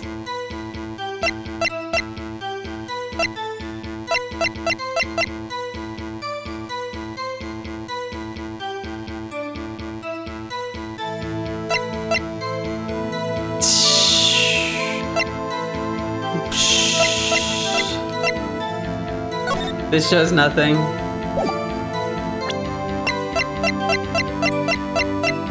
Something else that places him.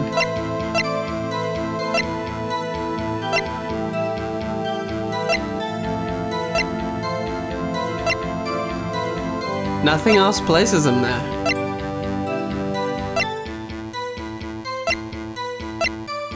I haven't used the SL9. I mean, I guess let's just try the jar.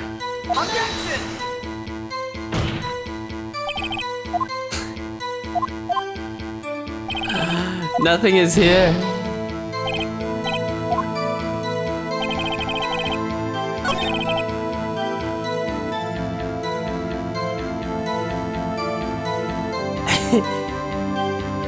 Phone up the place he claimed to be and prove he wasn't there when he said he was. Yeah. I mean, yeah, you can make a call, not while you're there, but there's recesses and lunch breaks all the time. I did the unstable jar. I just showed it.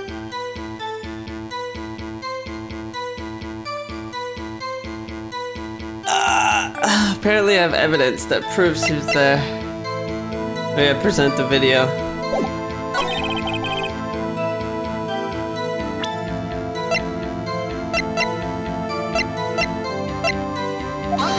I haven't presented the video yet.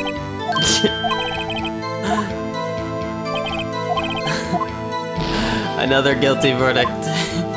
This doesn't make any sense.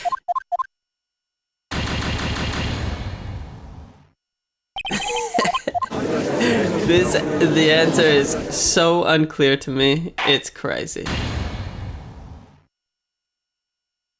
Very, very, very unclear.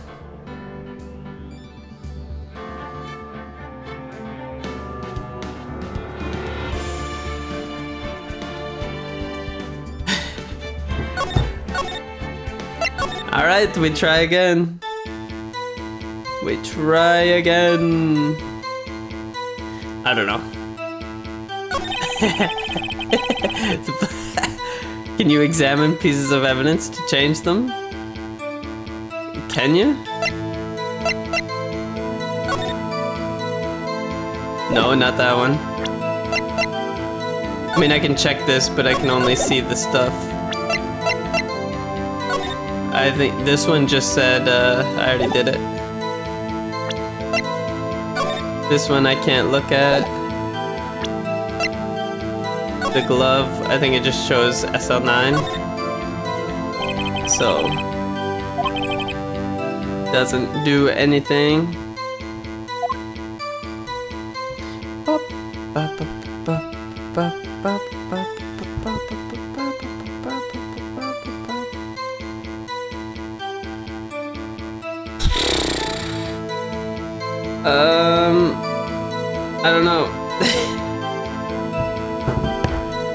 I don't know. I don't know. Didn't you know the murderer was wearing gloves? Yeah, okay.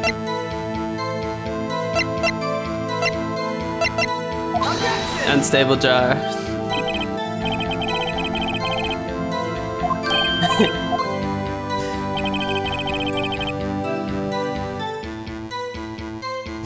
Well.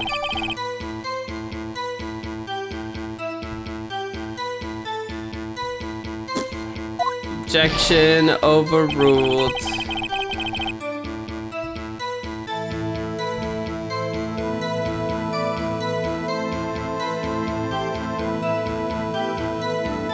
Oh.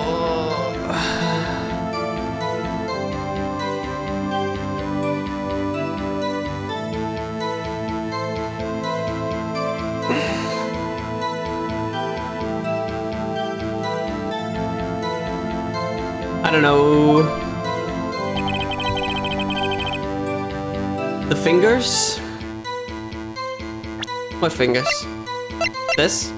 Yeah, I presented this, which I think it must be it.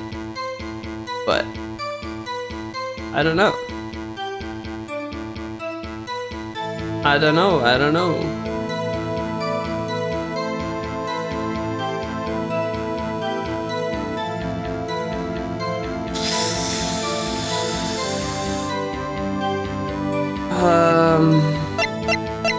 Let's watch the video again.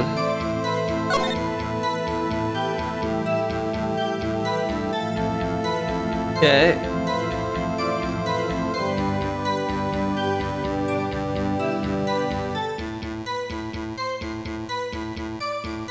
Oh.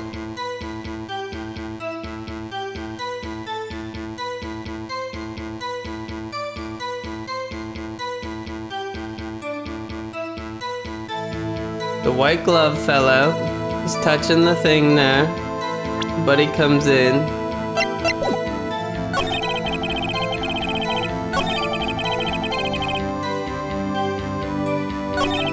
Let me just press everything. Again.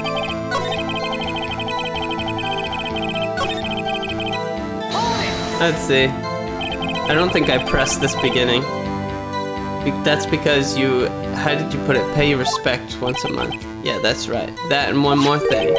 That locker happens to be mine. Oh my... I didn't press that issue. I mean what I said. So he's giving us all this information. That's the locker I used when I was a detective. The locker I still use. All that's in there now is a heap of broken dreams. It'd be strange if my prints weren't all over that locker. He must have been using the fingerprint lock all this time without ever knowing it.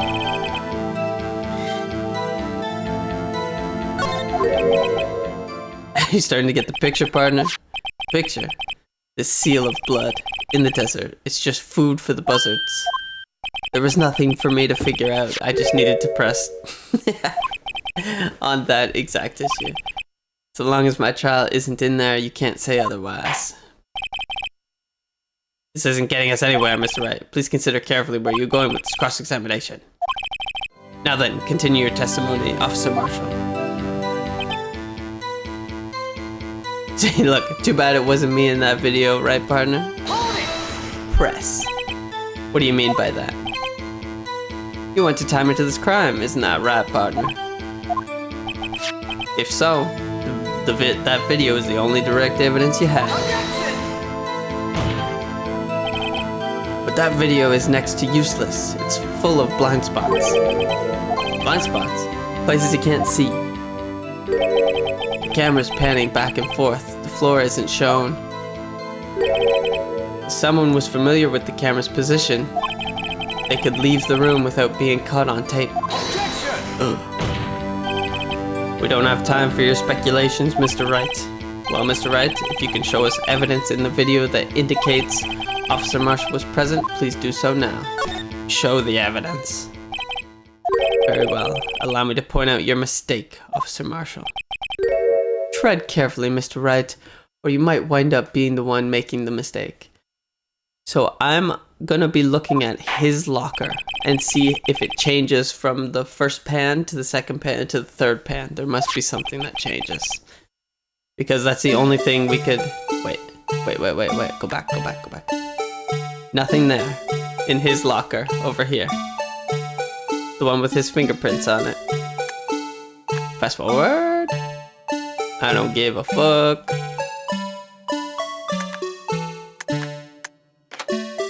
Nothing changed. Okay. Fast forward again. Glove falls out. Nothing changes. Watch nothing change the whole time. Then they attack each other. Then coming back. Nothing changes. We go back. We look at dead buddy. And...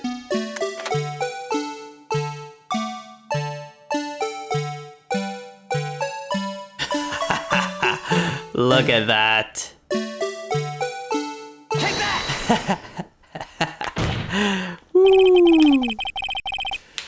Sometimes I got the answer, and sometimes I'm just an idiot.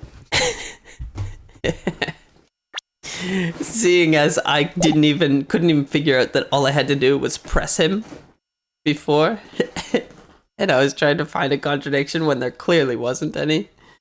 Bringing our attention back to the security camera is a mistake I'm afraid you'll soon not forget, Officer Marshall. The days are short in Texas, and so are our tempers. Could you sum up what you have to say in 8 words or less? Very well. You can clearly be seen in this video. Exactly 8 words. Not bad, partner. The key lies in a certain locker shown in the video. Oh, Phoenix Wright, so coy. A certain locker? Why not in your locker? That locker with the white glove sticking out. That was the witnesses, I believe. Now then, let's rewind the video a bit.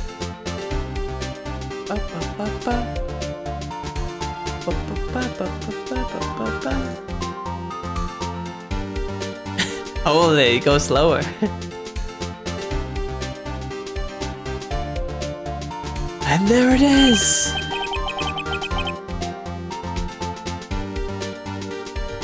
The white cloth, it's gone.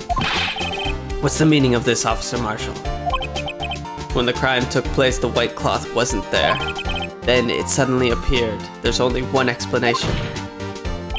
Officer Marshall, you were in the evidence room at the time of the crime. What's more, you opened your locker when the camera was turned away. Order, order. Hold your horses. Sorry, partner, but you got the wrong man. The music is so good.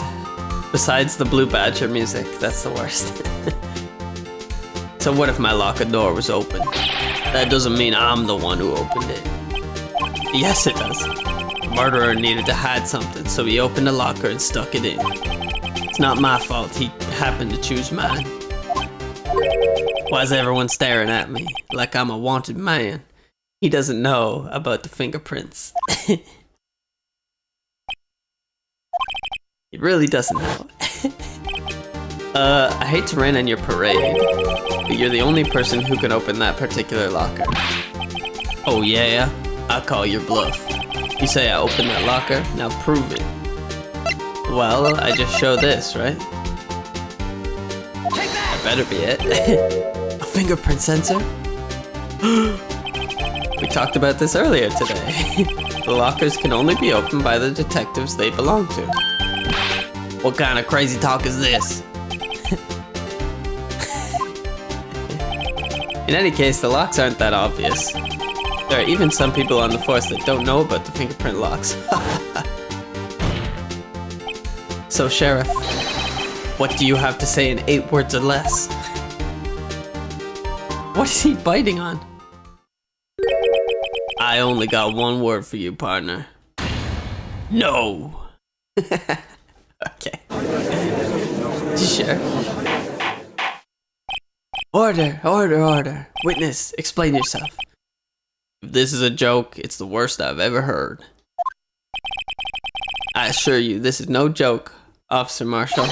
Now then, please tell us what you were doing in the evidence room at the time of the crime.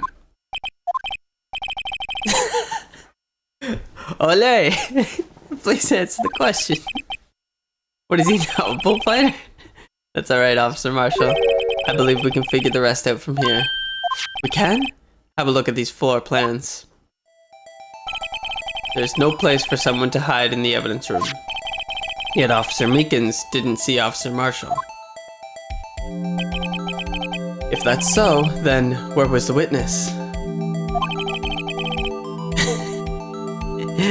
There should be a court band. They should play victory music whenever a lawyer wins. Yeah, I agree. It seems Mr. Wright has an answer. That's right, the only possible conclusion. Well then, let's hear it. Where was Officer Marshall at the time of the crime? Well, he was this one. He was this guy. Take that! Officer Marshall was standing right here. There, but that's where the victim, Detective Goodman, was. No. Unless the man wasn't Detective Goodman. I believe the victim in the video is Officer Marshall. It was you, dressed up like Detective Goodman. Objection! But that's preposterous. Officer Meekins witnessed the detective at the crime scene. Once he saw the man's face, he'd know for sure. Objection! He didn't see the face. May I point out, though, that Officer Meekins did not know Detective Goodman.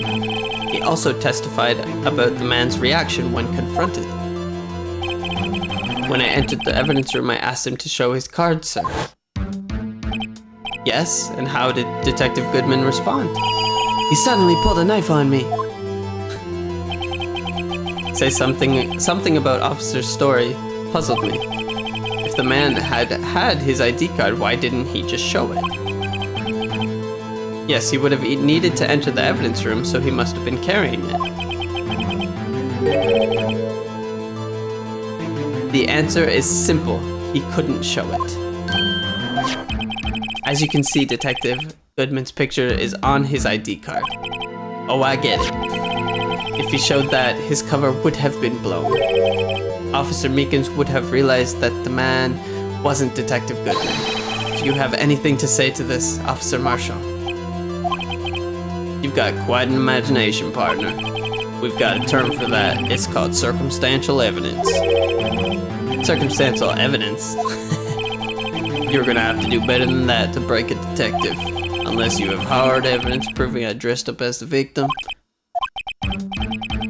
Can't say I particularly care for your uncooperative disposition.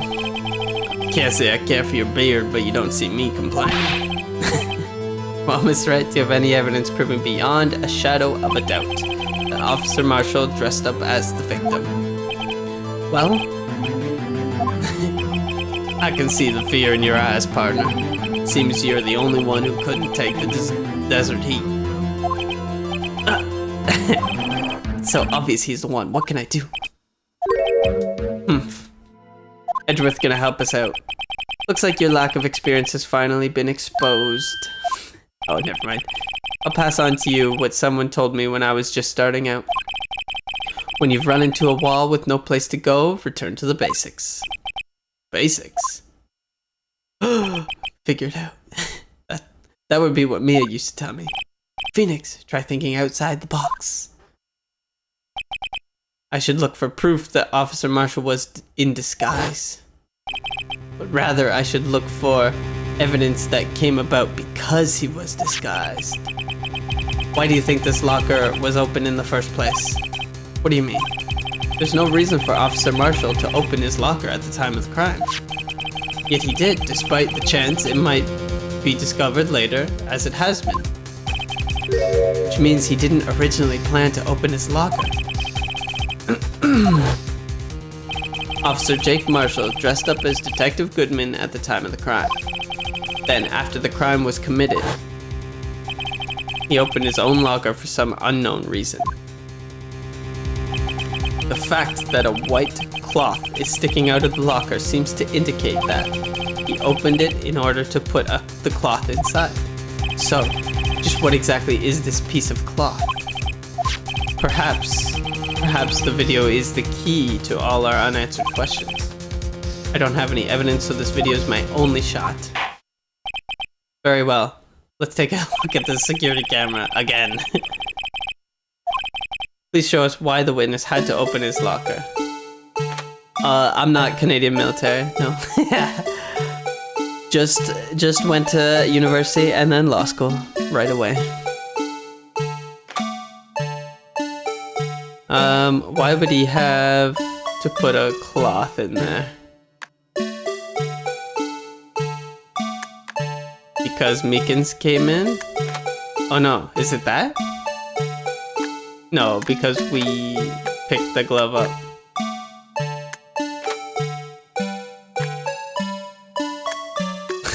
Look at this guy. I don't know why he would need to...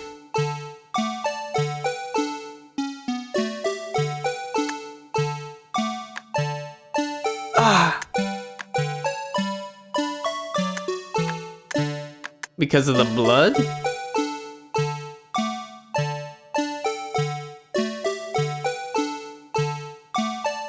Take that! Maybe?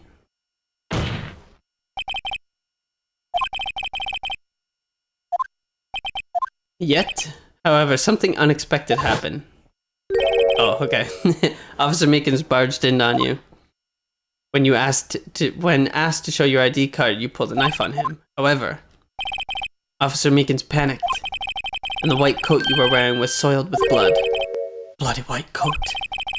You couldn't just walk out like that, so you hid the coat in your locker. Not bad, partner. Okay. Now then, Officer Marshall, you ready to tell us the truth? Looks like I underestimated y'all. I hope you're happy now, Mr. Edgeworth. 2 years ago, if you were only half as persistent then as you are today, we all wouldn't have to be here now would we? Officer Marshall, tell the court what you did, all of it. Alright. Seems the time has come to cooperate, finally. The confession. I had to do it that day. I couldn't just stand by and let it die. I stole the detective's ID and dressed like him. I planned to take out the evidence. I wasn't expecting Officer Meekins. I knocked him out and managed to escape. I I knew which areas wouldn't be caught on camera. There wasn't any murder in the evidence room at 5:15. Dun dun dun! So the supposed victim was really you? But there's one thing I still don't understand. Traces of a large quantity of blood were found on the floor of the evidence room. If no one was murdered, then how could that be? Officer Meekins managed to cut his own hand. My guess is he's the donor. Way too much blood. Oh, we gotta cross-examine him? Hold it! Let what die? Do you even have to ask, partner? 2 years ago, 2 years have passed since the case was closed. It was going to be to completely end with the transferal that day. Not if I had anything to do with it. That incident's not over yet. What did you hope to accomplish?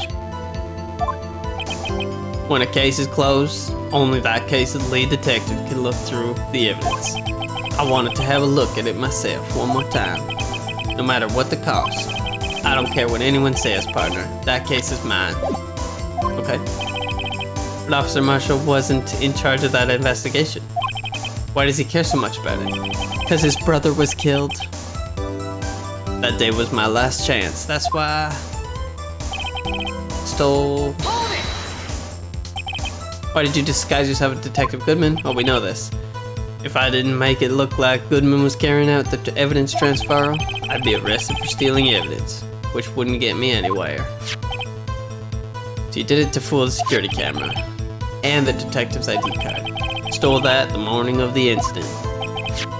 So that's really why Goodman started filling out the lost item report. I returned his ID card. I left it on the floor in the prosecutor's office parking lot. So essentially, you managed to succeed despite your lack of foresight. What do you mean, partner? I mean the fingerprint activated lock, of course. No matter how well you disguise yourself, you can't change your fingerprints. Under normal circumstances, you wouldn't have been able to open that locker yourself. But he could because a rubber glove just happened to get stuck in the door. That means Detective Goodman must have opened the locker before Officer Marshall. I knocked him out. You pulled a knife on Officer Meekins and tried to drive him off? Let's just say I was a little surprised. I only planned on being in the evidence room for no more than 5 minutes. I didn't think anyone would actually come in during that short time. Officer Meekins certainly is 1 in a million type of person, mistaking a detective for an intruder and demanding to show his ID.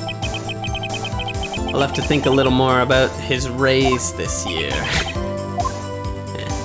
Anyway, he threw himself at me and I ended up cutting him slightly. Sorry it had to turn out that way, with me knocking him out and everything. By the way, what happened to your knife? Oh, you mean this one? Shaving his beard. So you knocked Officer Meekins out and managed to escape. I know which areas wouldn't be caught on camera. So you did your research. Those who go in the desert unprepared don't live long, partner. I didn't think it would make a difference though. The security tape is erased every 6 hours. If all had gone as planned, no footage would have been left. However, you bloodied your coat in your struggle with Officer Meekins. Someone was in the security room when I came out. The jig would have been up. I opened my locker and stashed it in there. What was Officer Meekins doing during that time? What else? He was sleeping like a baby. There wasn't any murder in the room. But the blood found at the scene certainly indicates a crime took place. What are you, blind? The victim showed on that tape is me, and I'm not dead yet, partner. You stole the evidence from the locker. Actually, no, I didn't. Why not? When I opened the locker, the evidence was already gone.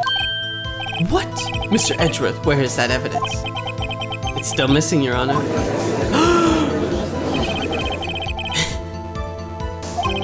Someone else stole the evidence. Officer Marshall, may I ask you one thing? Fire away, partner. It's a free country. Just remember, I'm also free to decide whether or not to answer. Not on the stand, you're not. You're forced to. What do you mean? Why did you do this? Stealing a detective's ID, injuring a police officer. This is no small offense. Moreover, you're an officer yourself. This will have serious consequences. It can't just be forgiven with a simple cut in salary.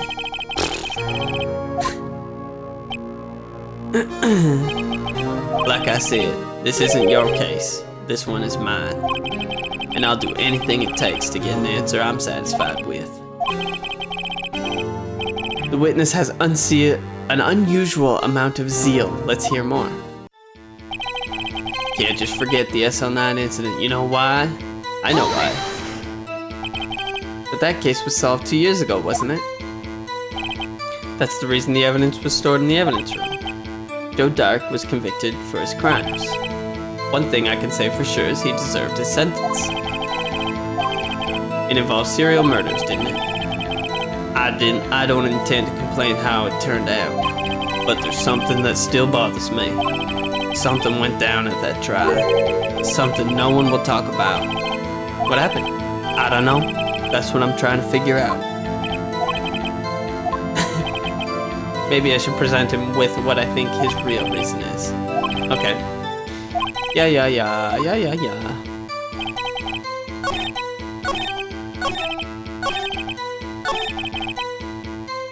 Present Objection! this. Officer Marshall, I think I understand. I think I know why you care so much about the SL9 incident. Sounds like you've been sipping too much cactus juice, partner. I have the SL incident file. The name Marshall is mentioned in here. In a list of murder victims. Neil Marshall, are you related to this man? Yeah, I'm sure you've heard the name. 2 years ago. Oh. He received the same lousy prosecutor award you got. Oh my gosh, everybody's connected. Everybody in this world is a prosecutor, a defense counsel, or police of some kind. Now I remember Prosecutor Neil Marshall. He handled the SL9 case before I did. That's right, he was killed, and the case fell into your hands. What's his relation to you? He was my brother. He was investigating the murders with Damon Gann, the then Deputy Chief of Police. The group of detectives I was part of worked under them. We were desperate to prosecute the killer. Joe Dark. My brother fought Dark and was killed. That was the first time Dark left any evidence behind. That was all we needed. He was arraigned and incarcerated. The case was finally closed, at least according to the public records. What do you mean? My brother couldn't have been killed by Joe Dark. I knew my brother better than anyone. No one could have beaten him in a fight. And that's it. That's your reason for your insane actions. There's more to my brother's death than what the records say. No matter how much you try to hide it, you can't fool me. Okay. Well, at least one thing's for certain. Now we know what happened at the police department on the day of the crime. That was the last day the SL9 case could be reopened. Not satisfied with its resolution, Officer Marshall planned... Oh, to steal the evidence. Oh, that's Edward talking, sorry. Disguising himself as Detective Goodman, he entered the evidence room. Officer Meekins confronted him, so he rendered him unconscious and fled. Yes, this mystery has finally been cleared up. No murder took place at the police department that day. Which means you're guilty. The things that happen by chance never cease to amaze me. At exactly the same time as the murder at the prosecutor's office, this fake murder was going on at the police department. Chance has to be more than that. So if no one was murdered at the police department on the day of the crime, that means the murder in the prosecutor's office parking lot was the real one. which in turn means the only one person could have committed the crime. Chief Prosecutor Lana Skye. Objection! But wait! A verdict wasn't reached in yesterday's trial. Objection! Which is why we examined the incident at the police department today. There's only one reason the defendant was not convicted yesterday. There yet remained the mystery of the simultaneous murder at the police department.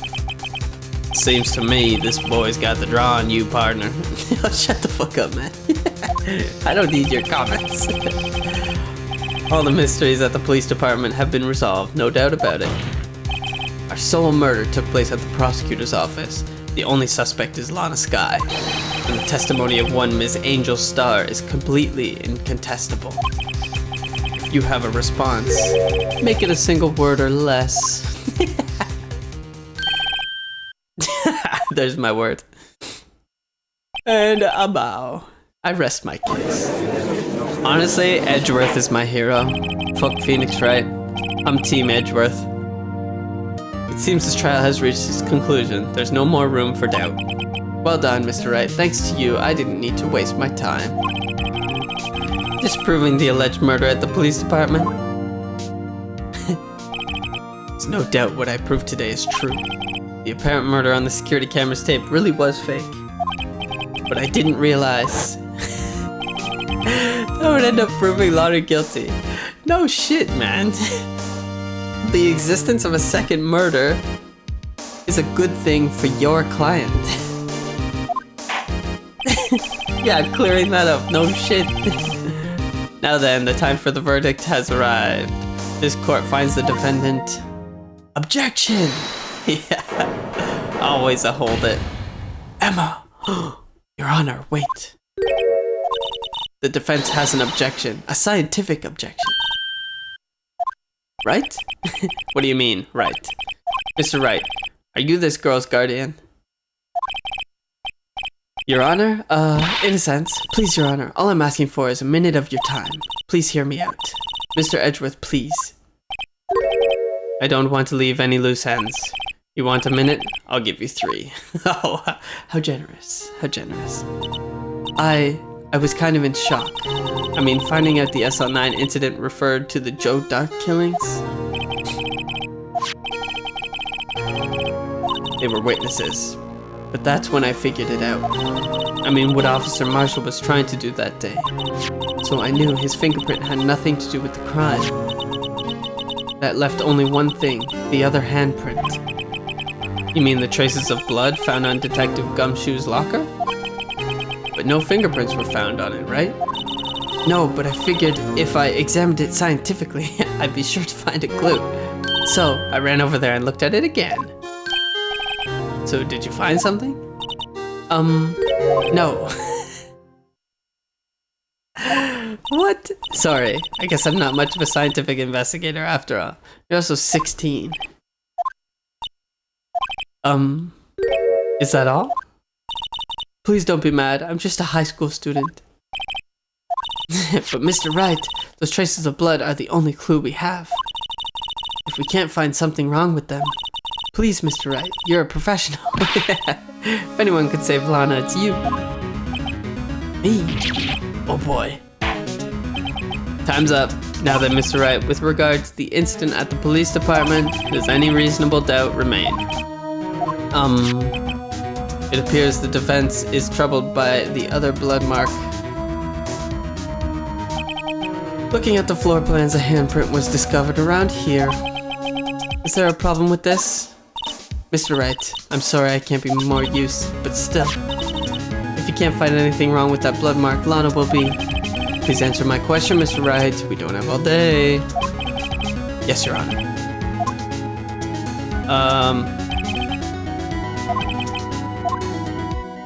I object! Objection! This handprint left at the scene of the crime scene clearly shows a contradiction. The only thing that seems clear is your grasping, Mr. Wright. You've been staring pretty intently at those floor plans. Tell me, is there a problem with them? Yes. Take a good look at these floor plans. Something is missing. You mean something hasn't been drawn on there? Yes, something that when drawn will completely change the meaning of the blood mark. Let us pray the defense isn't simply trying to buy time. Well, Mr. Wright? The question is, which item can prove something is missing in the floor plans? Oh my gosh. This thing. Take that! As they say back west, even a blind man can't hit with a buckshot. That is, so long as he's facing the general direction. What?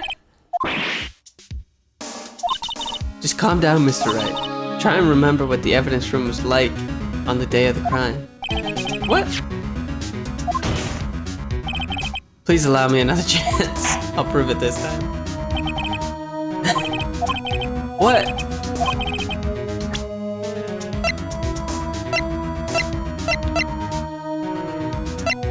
Print had been wiped. Screwdriver?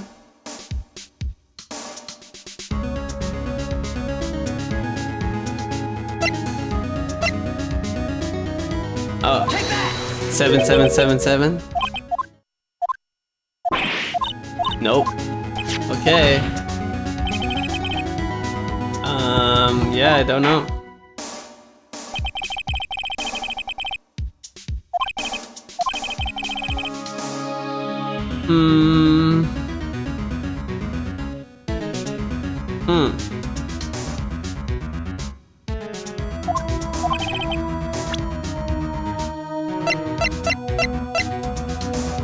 Dancing in the evidence room?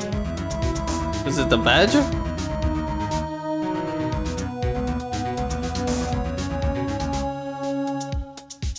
I don't know. I mean, the badger was in there.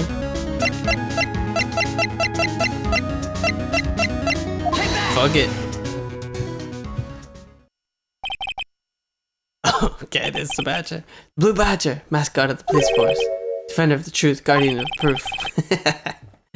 Explain yourself, Mr. Wright. Please look at the floor plans of the crime scene. The Blue Badger is not here. So, exactly, so what? He covers the locker. Well, what? That's right. As long as the Blue Badger is dancing here, it would be impossible to place a handprint in this spot. How about reaching around it? What?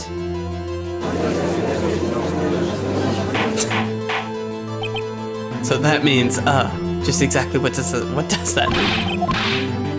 What are you saying? Blood traces are undeniably found on that locker. Don't look at me, I didn't put it there. Think it through scientifically. On that afternoon, Officer Meekins was the one who brought the Blue Badger to the evidence room, right? After he put it down, it would be impossible to leave a handprint on the locker. That must mean this blood mark was left there before the Blue Badger was brought in. Just one moment. I will not allow such far-fetched balderdash in my courtroom.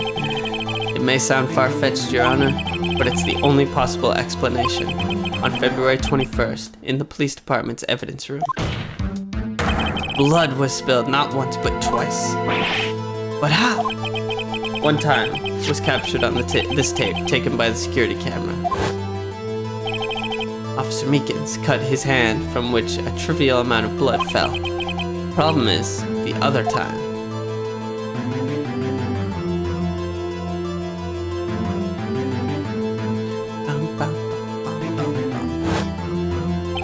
Someone bled prior to this struggle shown on this tape. It had to have been Detective Goodman when he was really murdered.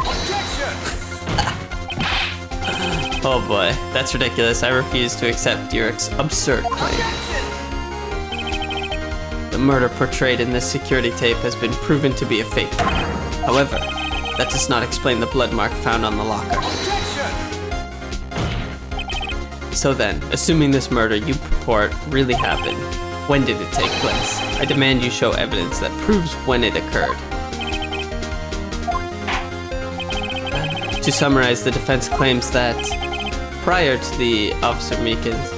Oh, it's gonna be the 777777777. Now then, will the defense please present its evidence? Not the ID card, but the ID card record. The crime took place inside the evidence room when the killer would have had to enter it. And in order to do so, an ID card would have been required. The ID card record! 77777. The Officer Meekins brought the Blue Badger plan in the evidence room at, let's see here, 4:50. Crime took place before that time, then it would be 4:40. Ah, Miles Edgeworth.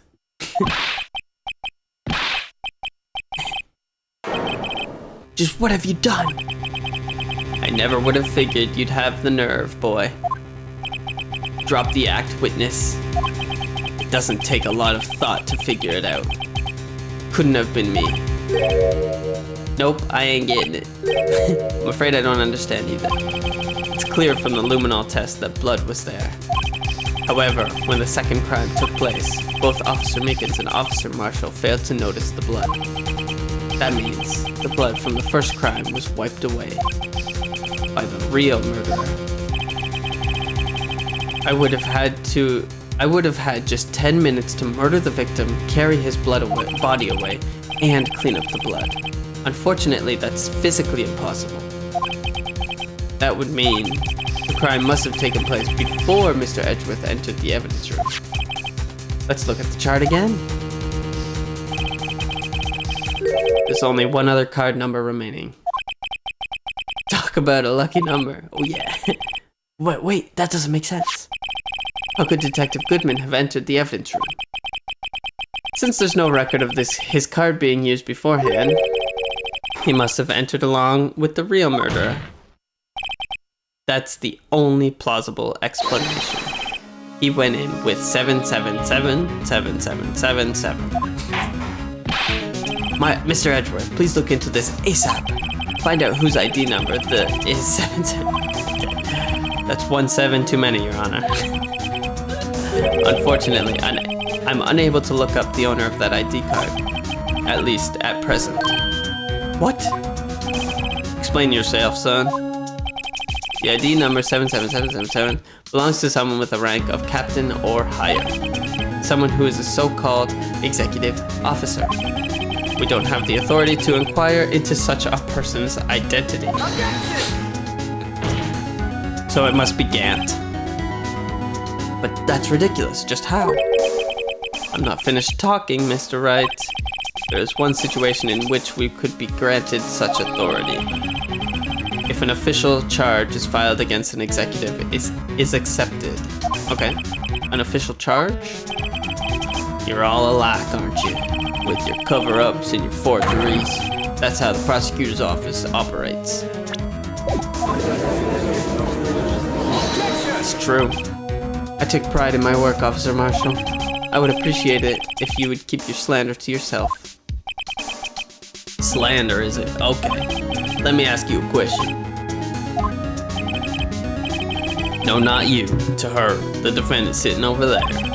Your own little executive. Don't be stupid. She's been charged with murder. Of course we've looked up her ID number, and it's not 77777. Don't blame me for a fool, partner. That's not what I want to ask. All I want to know is one thing about that incident. The SO9 incident? Answer me this, Chief Prosecutor. In that trial 2 years ago, did you really only use legitimate evidence? We forged it. Do you need the witness to repeat his question, Chief Prosecutor? I heard him fine, Mr. Edgeworth. 2 years ago, I was in charge of the prosecution for that trial. At the time, we felt the powerlessness of the law. At least I did. Lana! I became a prosecutor in order to suppress crime with the law. But before I realized it, we were the ones being suppressed by the law. Defendant, just what do you say? I'll ask you again, Chief Prosecutor. During that trial 2 years ago, did you really present all the evidence in court? Can you look at me, an investigator, in that crime, in the eye, and say that you did it? Chief Prosecutor, you didn't. I don't have to, Officer Marshall. Why won't you answer him? Drastic crimes require drastic measures. That's just the way it is. We did what we had to. In order to get him to get the verdict he deserved. But Lana, even if it involved forging evidence. Pretty terrible. Pretty terrible. I knew it. That's what I'm talking about. No! Everybody's in outrage. Lana's remark caused such a stir. We'll have to wait until the following day. Is there gonna be an investigation? Nice! We made it through! With some struggle. That was a long trial day. Whew.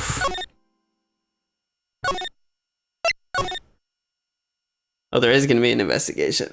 Alright, well, I'm gonna go to the washroom quick and grab some dates to snack on.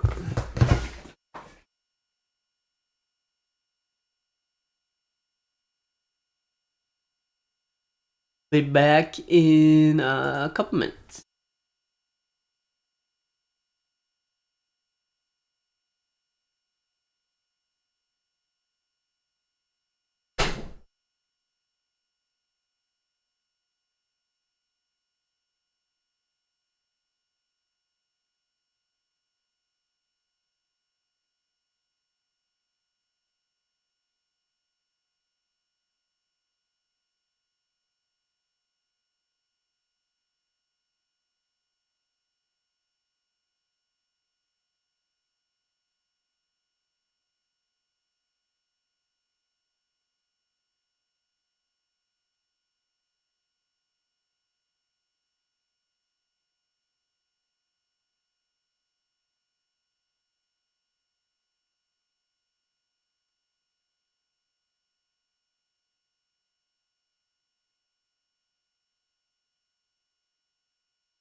Alright. Got my breakfast.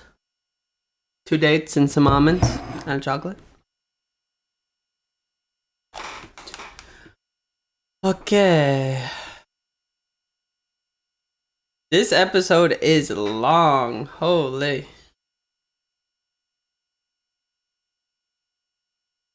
Didn't realize how long this one was gonna be. If we still have to do an investigation, then we still have to do the final trial day. We may be here for another 2 hours. Seems so. And if they do, if they do trial, like former and latter, like they did this time, then Maybe even 3 hours.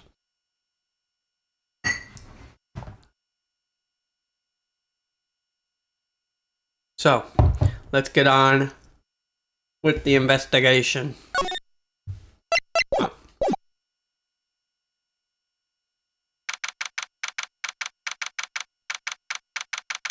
Have I ever seen evidence forgery? Not exactly. I wouldn't say forgery, but there's definitely, so in the Canadian system, the police have to turn over everything to the prosecutors turn over everything to the defense counsel. The defense counsel doesn't have to show anything. That's part of the fair trial, is the prosecutor has to disclose everything to the defense, and then the defense gets to make their defense whatever they want and present whatever evidence they want. However, the defense has a duty to disclose all relevant evidence.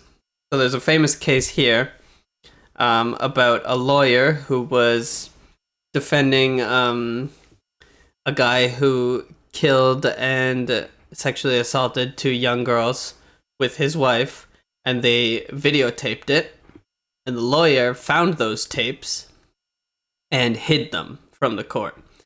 So there's situations like that where there's like it's just contempt of court, and it's just you're hiding evidence from the court. So there's stuff like that, but no like forging evidence. That'd be kind of crazy.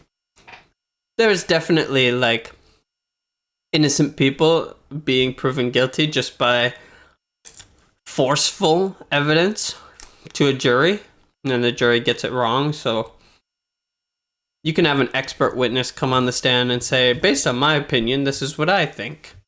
And they can just be wrong. It's not necessarily forging evidence, it's just an expert giving an opinion that's wrong. No blatant forgery. Be pretty easy to catch, I think, in the real world.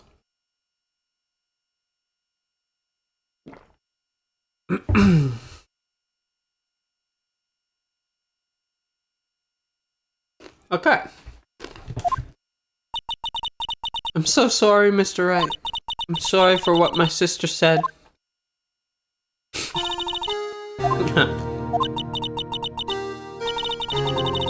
Yeah, whatever, Lana. I didn't know. I never knew that the SL9 incident was just another name for the Joe Dark killings. Lana wanted Dark convicted so badly. That's why she used me. That's why she used what happened to me. It's all there in the file. Joe Dark's last victim was Prosecutor Neil Marshall. When he murdered Officer Marshall's brother, he left behind an incriminating piece of evidence. But what did you have to do with that? Joe Dark tried to kill me.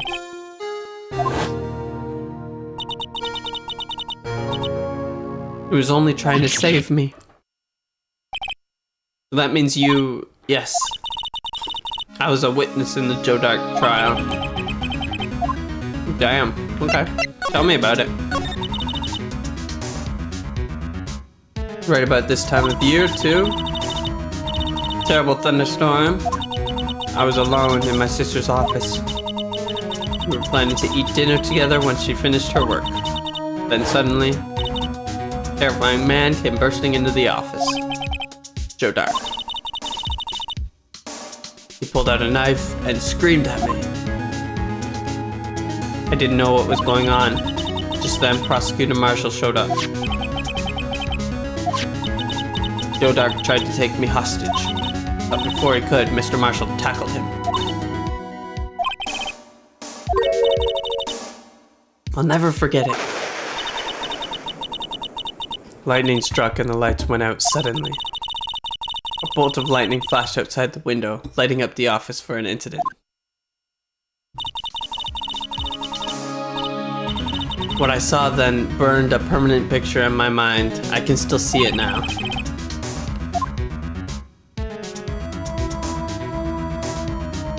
Yeah, that's a problem here in Canada too, with guilty pleas being taken a lot. Yeah, there's a lot of criticism with it that they'll just take the deals because the deals are so generous compared to what you can get for pleading innocent. And also a lot of the time people are just guilty, right? And different here in Canada than America is that the prosecutors will let cases go a lot of the time. If they don't have enough evidence, they'll just go, okay, we'll just throw it out. So 90% of the time, there's still guilty pleas, but that doesn't include all of the cases that the prosecutor goes, we don't have enough evidence, so we withdraw the charges, go your own way. So I think it's a little better here in Canada, but it is still a problem that the deals are... They create a skewed guilty population that may not be guilty.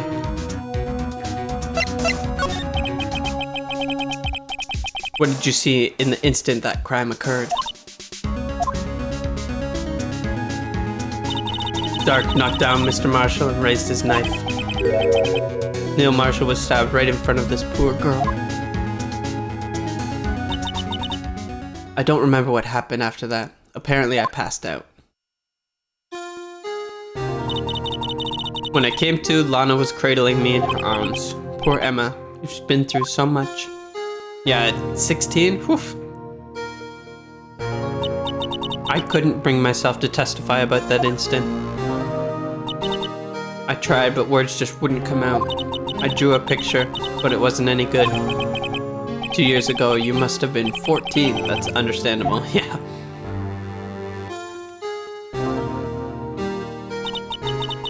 Once it was all over, I made up my mind. I decided that when I grew up, I'd become a scientific investigator. I want to be able to fight crime with my testimonies. And if the evidence to make an airtight case. That way, Lana would never have to forge any. I see. There's still something that bothers me about that crime. Tell me about it after the incident. I don't remember the moment when Dark stabbed Mr. Marshall. So you weren't able to testify about that? No. I was only asked about when I was attacked. That must be why she made up the crime. Made it up? You mean prove bogus evidence? Prosecutor's office wanted that guilty verdict so badly. Lana forged the evidence and Edgeworth used it. Yep. But I'm sure he didn't know anything about it. Couldn't have been known he was given false evidence. Even so, that's when it all started. Rumors about Mr. Edgeworth. I mean, it's all my fault. I could have just testified properly, and none of this would have happened.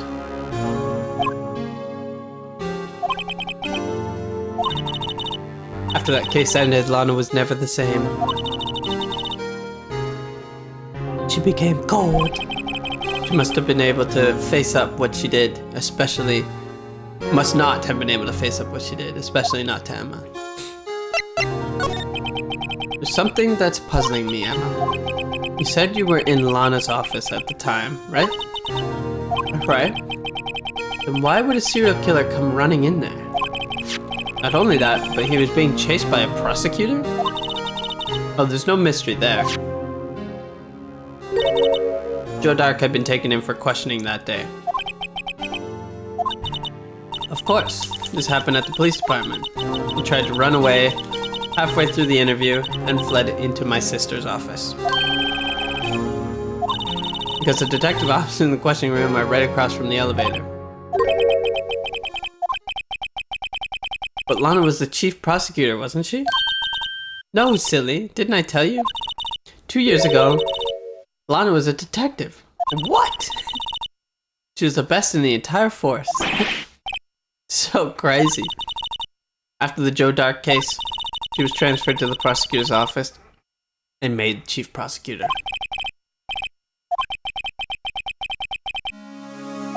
Let's have a chat with her.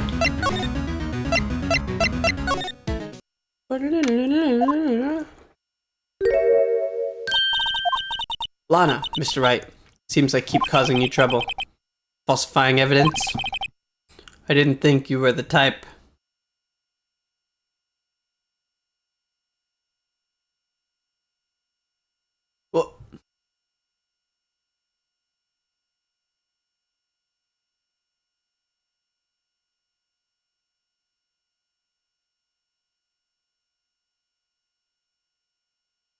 Sorry.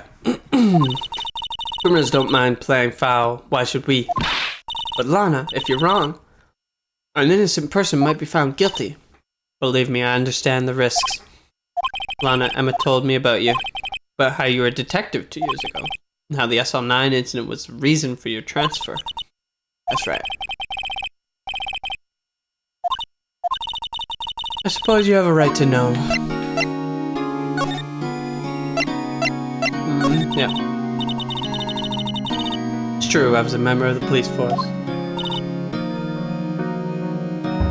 She was amazing. They still talk about all the cases she and Chief Gant cracked together.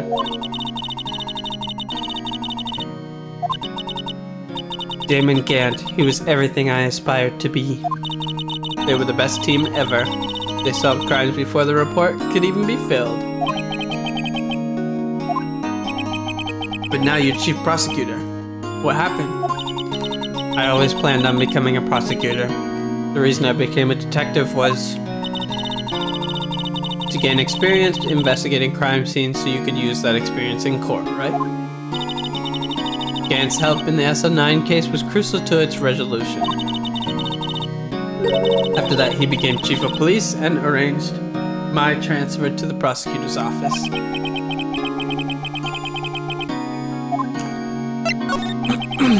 A lot of revelations were uncovered at trial today, not the least of which was the fact that this case is largely connected to another one 2 years ago. Evidence from that case was stolen as well, though I expected as much. I know how obsessive Officer Marshall can be. That trial really, it really wasn't fair, was it? I believe in you, Lana. I believed that no matter what happened, you'd always stick to the truth. It couldn't be helped, Emma.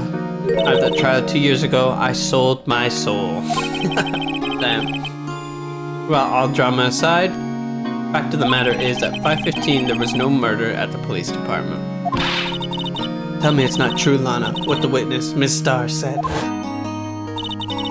About you stabbing Mr. Goodman with a knife. Lana, I don't understand. Why won't you tell us? Emma, this doesn't involve just me.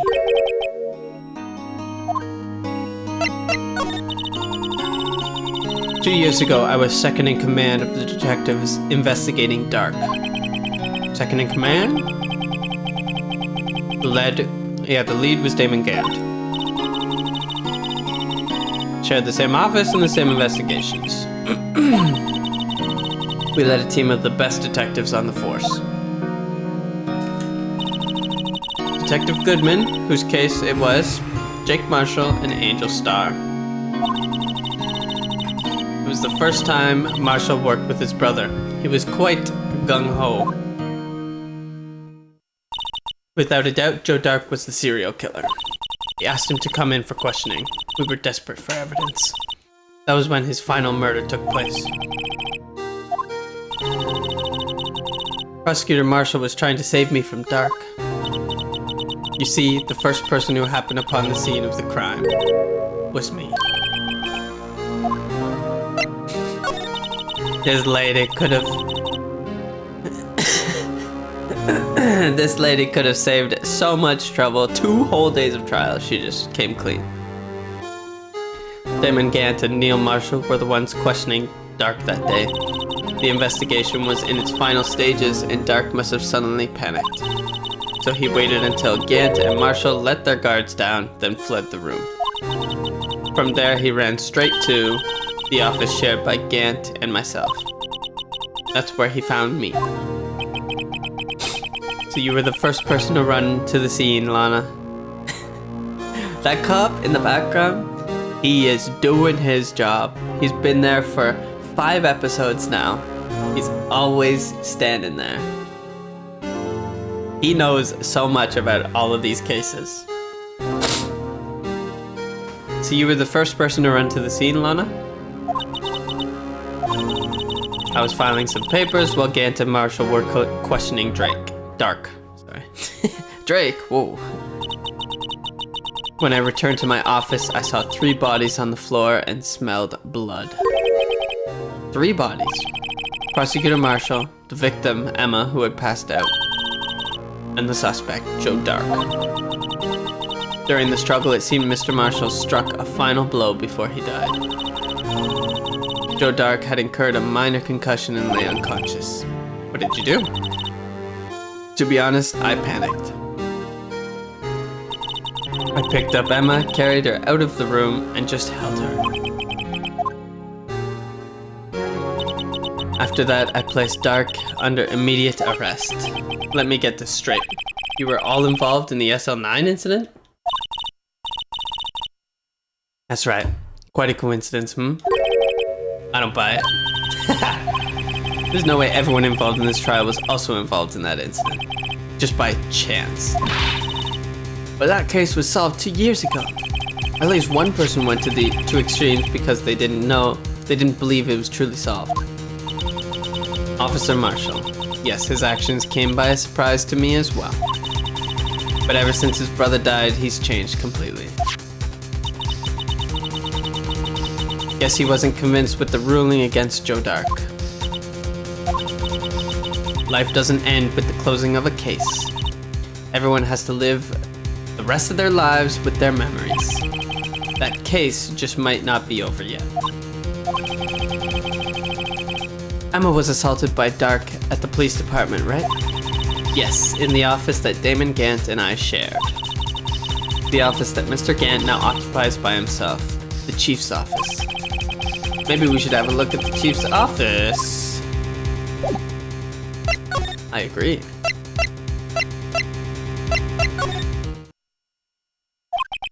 I don't see Detective Gumshoe anywhere. Seems kind of quiet. Why don't we go look for some other people to talk to? Yeah, I want the guy's office. Hello there. Howdy, Bambina.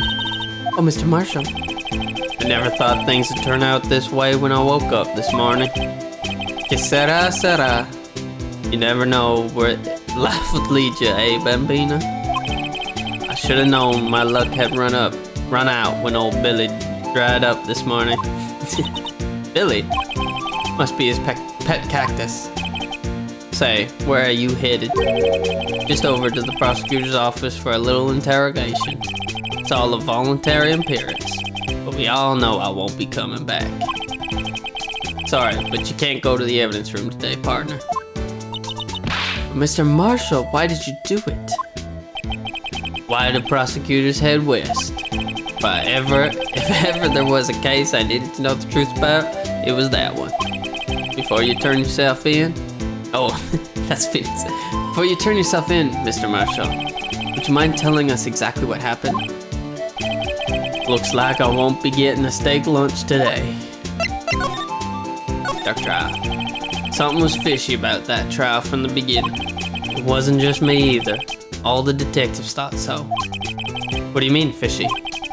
Some of the facts reported were inconsistent with the evidence we found. For example, the murder weapon. Murder weapon? You mean the switchblade? That was Joe Dark's, alright. But in the initial autopsy report, a question was raised. A question? The blade of the knife was not a perfect match with the wound the victim sustained. What does that mean? It means there's a good chance the knife was not the murder weapon. However, in the report that was finally submitted, that possibility had been erased. Okay. That case left behind scars on all of us. Scars that the SL9 incident left behind. I got the looks, but he got the brains. He was one of the best prosecutors around. I had just made detective when it went down. It was our first case together. How old was he, your brother? He was 27 at the time. What's with this game and just all the lawyers are super young, except for Von Karma. But everybody's like 25, 26, 27. He was awarded the highest honor that very day. The highest honor? You mean the king of prosecutors? What are you looking at me for, like that for? That's an honor for a prosecutor. The day the SL9 incident took place, that wasn't the same day as... That's right, it was the day of the evidence transfer. Interesting. It was drizzling that morning, and by nightfall there was thunder. I can't believe 2 years has already gone by. I tried to steal the evidence so the case wouldn't die. Detective Goodman was murdered, and the evidence locker was empty. There was something going on behind the scenes in that case. We all know that later. Every detective involved in that investigation, save one, was taken care of. Damn. Miss Starr was fired and I was demoted and boxed away in a tiny room. What about Detective Goodman? If they did something to him too, the commissioners would get suspicious. No, they were careful enough not to be too obvious. They? Who are you talking about? Don't get upset, Bambina. I mean Damon Gant and Lana Sky. Crazy. Oh. The investigation lead, Damon Gant, and his second in command, Lana Sky. These two, Bonnie and Clyde. There wasn't a person on the force who hadn't heard of that duo. That case was the biggest step in both of their careers. After the case ended, Lana transferred to the prosecutor. Oh, that's Phoenix again.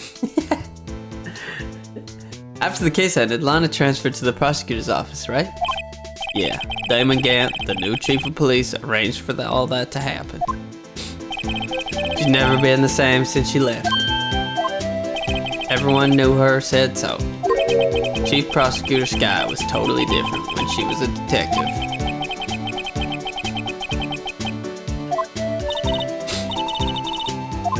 Tell me what happened to my sister.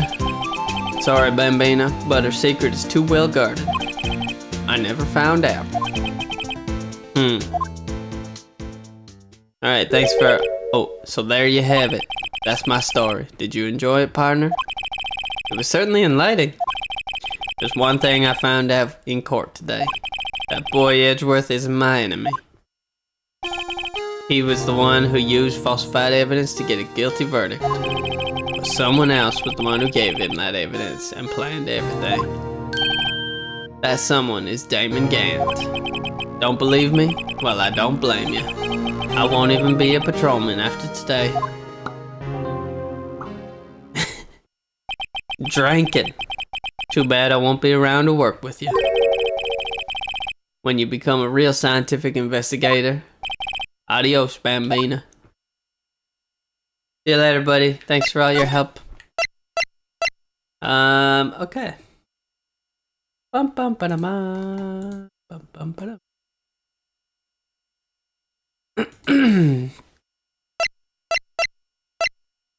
Okay, let's go to the underground parking lot. No one's here today, not even Miss Starr. Everyone's probably busy looking into exactly what went down in the evidence room. That must be where the detectives are. But we proved in court today that on the day of the crime, no one was murdered in the evidence room at 5:15. Yeah, I thought we were finally making some headway in our case. But instead, it looks like we just ended up making Lana look even more guilty. Hang in there, Lana. Okay, let's go find the answers, I guess. Somebody in here? Mr. Edgeworth isn't here. Maybe he's being questioned by an inquiry committee. Took a real beating in court today.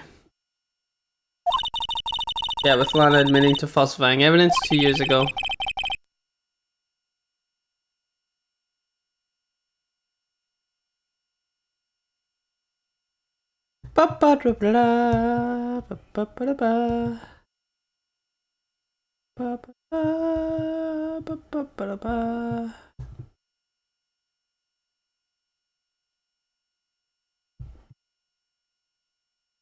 All right.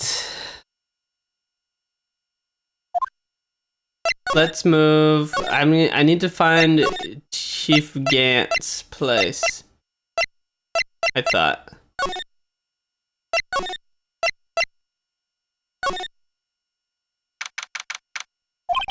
This place is always pretty empty, but today it's deserted.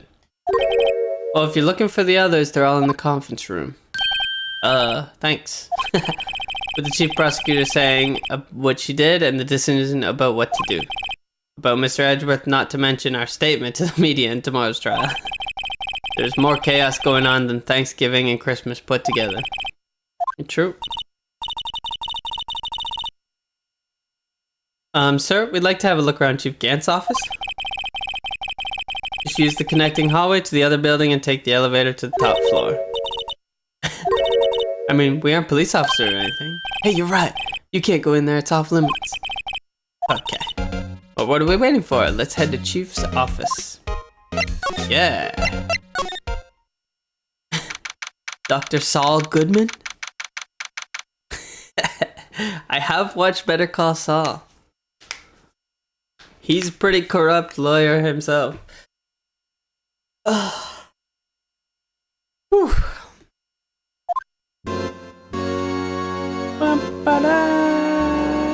That's quite an office. Whoa, where am I? In the chief's office, silly. At least that's what it said on the door. Check out that pipe organ, that's real, isn't it? Hey, I used to take organ lessons in kindergarten. They used to call me Little Miss Bach. Nice.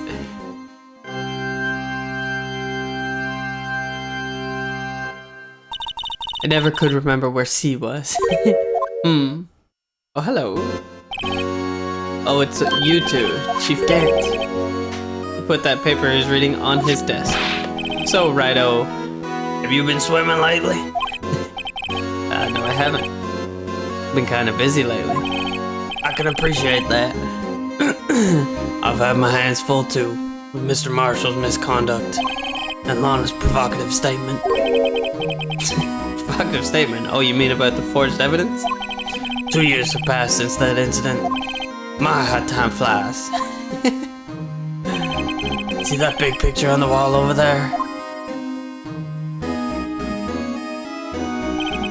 That's a picture of Lana, Neil, and me. We took it to commemorate our work together. Something's not right. Can't quite seem to put my finger on it. This organ is loud.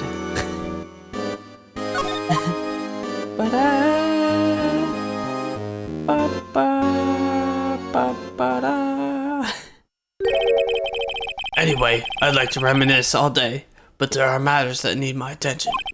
I'm gonna lock up here, so let's go out together. It was a crime scene 2 years ago, wasn't it? That case has long since been over. There's no need to investigate it anymore. All the same, we'd like to have a look around. Perhaps you didn't hear me. I said there's no need to investigate it anymore. Now hurry up and get out. I have a meeting to attend. Alright, fine man. It's not suspicious at all. Seems like case isn't over with yet. Chief Gant denied our request to search the crime scene. That means there must be a reason he doesn't want us looking around in there. You mean like a clue? Let's go back. Oh, hey pal. Detective Gumshoe. Aren't you supposed to be in a meeting? I'm, just taking a breather. My feet hurt. Okay. From sitting so long? Actually, I'm serving everyone coffee. Say, have either of you seen Mr. Edgeworth? Edgeworth? No? Why do you ask? He's under fire from both the police department and the prosecutor's office. It's almost like the battles between you two in court. That sounds serious. It is because of what my sister said. Is it because of what my sister said? That's basically what it all boils down to. That falsified evidence 2 years ago. Now Mr. Edgeworth has the whole world after his blood. Yikes. Let's have a chat. Why would Edgeworth be blamed? It's not like he knew the evidence was forged. Lana Skye is the guilty party here, isn't she? Regardless, a prosecutor is responsible for the evidence they present in court. Not only that, but as you know, there have been lots of rumors going around about Mr. Edgeworth. His amazing talent as a prosecutor has kept him safe from those who don't like him. But now, with this, are there really so many people who hate him? In our world, only those with talent rise to the top. Mr. Edgeworth not only has that, but he's young. There's no better recipe, I know, for making enemies. Hey Dick, keep up the good work. Yes, sir. Let's go out for lunch together. Again, my treat. Yes, sir. Gotta take me back to that joint sometime, okay, Dick? Yes, sir. What? Oh, okay. Do I like that show? It was good. Better Call Saul was good. It was okay. I'd give it like a 6 out of 10. Like, it was good. I enjoyed it, but whatever. Yeah, well, I'm careful not to stick out. I just hated all the characters because everybody was so annoying. Anyway, I'm a bit worried about him. Under all this pressure, I'm afraid Mr. Edgeworth might just crack. SO9. Actually, I took a look at the file earlier while the coffee was brewing. Well, did you find out anything? The only evidence Dark left behind was during his final attack. His final attack? You mean when he killed Prosecutor Marshall, who was trying to protect some girl? Me. That's when he left the most incriminating evidence of all. Well, what was it? Let's see. I think it had something to do with the murder weapon. Oh, I forgot. Look, it's all written somewhere in here, okay? Should I show him the weapon? Okay, Emma seems to think so. Joe Dark was 42 at the time of the crime. He was just your run-of-the-mill businessman. A businessman? What made him take to serial killing? One day, on his way home from work, he hit someone with his car. With his car? So it was an accident? An accident, yes, but it transformed him into an animal. Shh. He killed a man that witnessed the accident. Then he killed a lady who saw the second crime. A kid walked by just then, so he killed him too. And when he was burying the bodies, a jogger came upon the scene and he killed him as well. Finally, he turned himself in. Seems he was a pretty careless animal. Of course, this is all conjecture. There wasn't a single shred of evidence. So he turned himself in. Yes, but in the middle of questioning, he fled and murdered his final victim, Prosecutor Marshall. That crime was witnessed by someone too, but luckily Dark was arrested on the spot. Seems like he's pretty guilty. It's a good thing that last witness wasn't killed. Emma.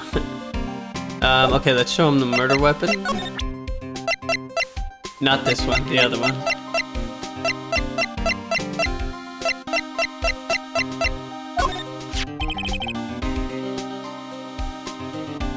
About this. Hey, is that? It has a tag attached to it with the label SL9 Incident on it. I believe this would be the broken murder weapon you were speaking of. What are you doing with that? Ever since that case was closed, that knife's been locked away in a locker. On the day Detective Goodman was murdered, it suddenly disappeared from the locker and was found in Mr. Edgeworth's car muffler. Ooh. That's it! Now I remember what that incriminating piece of evidence was. When you showed me that knife, it all came back to me. Well, what is it, Detective? Quick, before you forget. Again.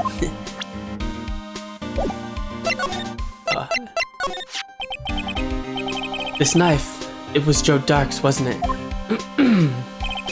That's right. We traced it back to the store he bought it at, plus it had his fingerprints on it too. But no one actually witnessed him using it to murder anyone, right? That's where his luck ran out. When you take a good look at the knife, you'll see it's broken. You don't have to take a good look to notice that. Yeah, well, anyway, take a guess where the broken off tip of the knife was found. That's what did him in. Where was it? The victim, Neil Marshall, was carrying it inside his own body. I bet you that's what the forged evidence is. It was found deep inside the stab wound. Did it match Dark's knife? You bet, down to the last fiber. That's pretty conclusive. Nice. Well, there you have it in a nutshell. That's all I know. Can I ask you one more thing? If it's money you need, you should ask Chief Gant. It's not money, but it does concern the chief. His office is a crime scene, right? It's where Prosecutor Neil Marshall was murdered. The chief's out now, and his office is locked. But we'd like to have a look around, if that's okay. Well, any detective's ID card can unlock that door. But if I let a civilian in there, I'd be charged with breach of trust.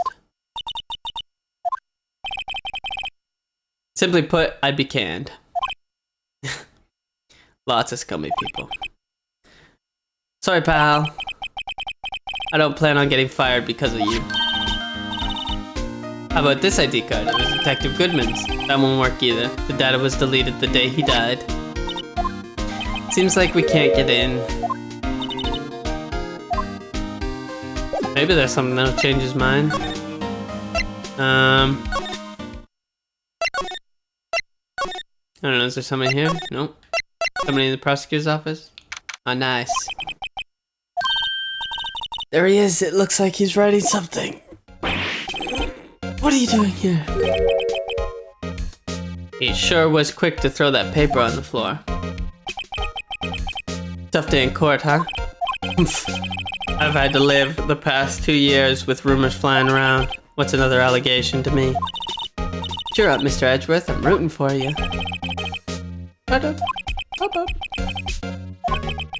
So what do you want? Unlike some people, I don't have all day. There's no excuse for what I've done. 2 years ago, I used false evidence to obtain a guilty verdict.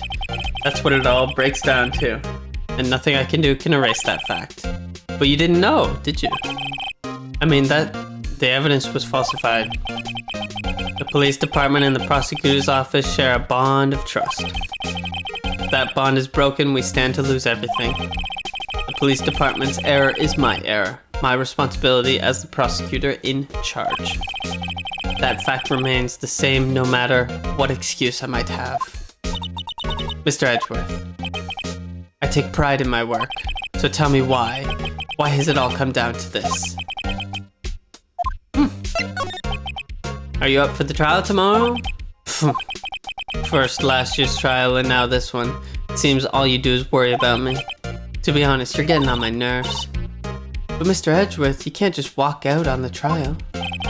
Tomorrow is the last day. It's too late to change prosecutors. I'll bet that's what my superiors are banking on. I never thought that case would come back to haunt me like this. What do you mean? The list of evidence. It seems too short. Most lists run twice as long. It's only half as long as most lists? That's odd. After Neil Marshall was murdered, I became prosecutor for that case. I may not have been part of that investigation, but I knew what I had to do. Use the evidence I was given to prove the suspect guilty. That was really the only thing on my mind at that time. Say, we just saw a picture taken around that time.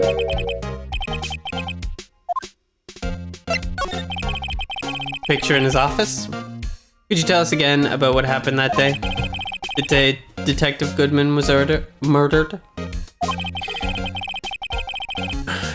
You were participating in a ceremony over at the station, right? I've never cared for ceremonies, but I had to attend that one. Because you were awarded this? Those receiving awards can't exactly skip out on the ceremony, true? Finished up at the office in the morning, then drove over to the police department. Finished up at the office? Yes, just odds and ends. Clerical stuff. didn't plan on returning to the office that day. That is, until I asked to take someone back. Something back. Take something back. This. The screwdriver we have. Oh yeah, Chief Gant asked you to hold on to that, didn't he? Yes, it was all a piece of evidence in a case that was closed half a year ago. He asked me to bring it back to the prosecutor's office. Okay. So you came back here. That's right. Huh. I saw a ball of paper. This is new. Anything else new? I wonder what he was writing before. Come on, Mr. Wright, let's have a look. Are you crazy? Edgeworth is sitting right there. Just distract him, I'll check it out. Hey Edgeworth. Is that Detective Gumshoe out the window there? Oh no, he's falling to the ground. Hold on. First, let me see what this girl's doing, crawling around my feet. What? Letter of You're having trouble reading? I'll read it for you. It says letter of resignation. Resignation? Edgeworth, you don't mean... I'm tired, right? At the old age of 26... He's tired of his career. I feel as if something inside me has died. But Mr. Edgeworth, none of it is your fault. I know the path I've walked. You don't need to tell me. And the path I've walked hasn't been a just one. I can't forgive myself for what I've done. And no one else should forgive me either. Uh-oh. I think he's serious. Mr. Wright, please, you have to do something. This letter of resignation, I wonder if I can use it for anything. Okay, cool. Did we get the picture? What did we get? We did get a picture. And we got Neil's autopsy report. And letter of resignation. Sure, here you go. This picture was hanging in the wall at Chief Gant's office. Prosecutor Neil Marshall. He had just started making a name for himself. Looks like this was taken when he received the King of Prosecutors trophy. Speaking of that, there's something that bothers me. Yes, the trophy Mr. Marshall is holding. It's a little different than yours. Yes, you're right. Yeah, where'd that thing go? Remember what? That was what the official prosecutor's trophy looked like until 2 years ago. There's a story behind its design. A story? Would you mind telling it to us? It's simple, really. Contradiction. That's what the award's based on. Okay. Got more to say? Okay. This award originates from an ancient Chinese tale. In Chinese, the word contradiction is written with 2 characters. The first means halberd, the second means shield. Have you heard this story? Me? Oh, sure. Everyone knows that. Why don't you tell it, though, for Emma's sake? Very coy. Well done, Phoenix. Very well. What is this gonna be really important? I don't understand. Long ago in the kingdom of Chu, there was an arms merchant. One day he presented the king with 2 items. The first was a halberd he claimed could slice through any shield or armor. The second was a shield he claimed could withstand any weapon. Wait a minute. Objection! Those claims contradict each other. Very perceptive, but then again, you've heard this story before, right? Anyway, as you mentioned, the very description of these items discredit them both. When the king pointed this out, the merchant was left speechless, and thus the Chinese word for contradiction was born. Nice. Cool, I see. So the chipped shield and the broken knife symbolize... Precisely so. They symbolize the merchant's items. An ancient tale ends with the merchant at a loss for words. Objection! But it's in our nature to pursue matters to their conclusion, even if it results in something as ugly as this. Wow, thanks, Mr. Edgeworth. I learned something new today. If that's so, then why were you only given a shield?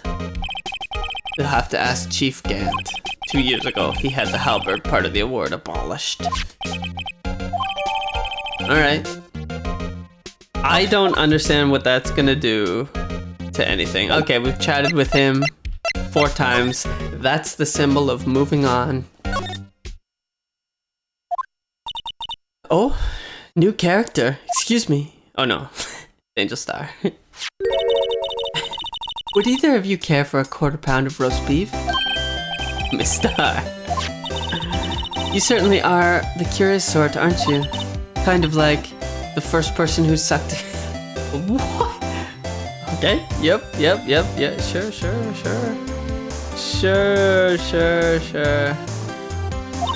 Still, I never thought you'd go digging up that case from 2 years ago. Everyone in this trial was involved in the SL9 incident. Not only that, but the murder occurred on the very day the evidence from that case was. Due for transferal, this can't all be attributed to mere coincidence. Aren't you forgetting something? You know that little scene I happened to witness? No matter how much of the past you dig up, it won't change what I saw. Roast beef is meant to be savored when eaten. Okay. It all dates back to 2 years ago. Alright, let's chat. Joe Dark. That's a name I'll not soon forget.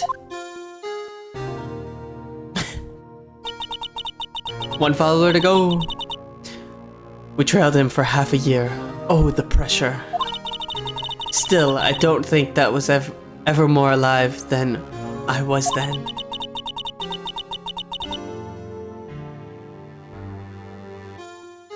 And only 33 to go on YouTube until I can be monetized. Pretty dope. Those days were steamier than a bowl of hot gravy. Poor old Jake Marshall, though. Must have been going through hell. You mean because of his brother's death? They were close, those two. After Neil died, something took over Jake. He became obsessed. Seeing Jake like that made her all the more desperate. Her? Lana Skye? My sister? The best of the best were put on that SL9 case. Of course, they were led by that legendary duo. Lana and the Chief Gant. That legendary pair was the reason we were able to keep up in our investigation. That's why we were so shocked over how it turned out.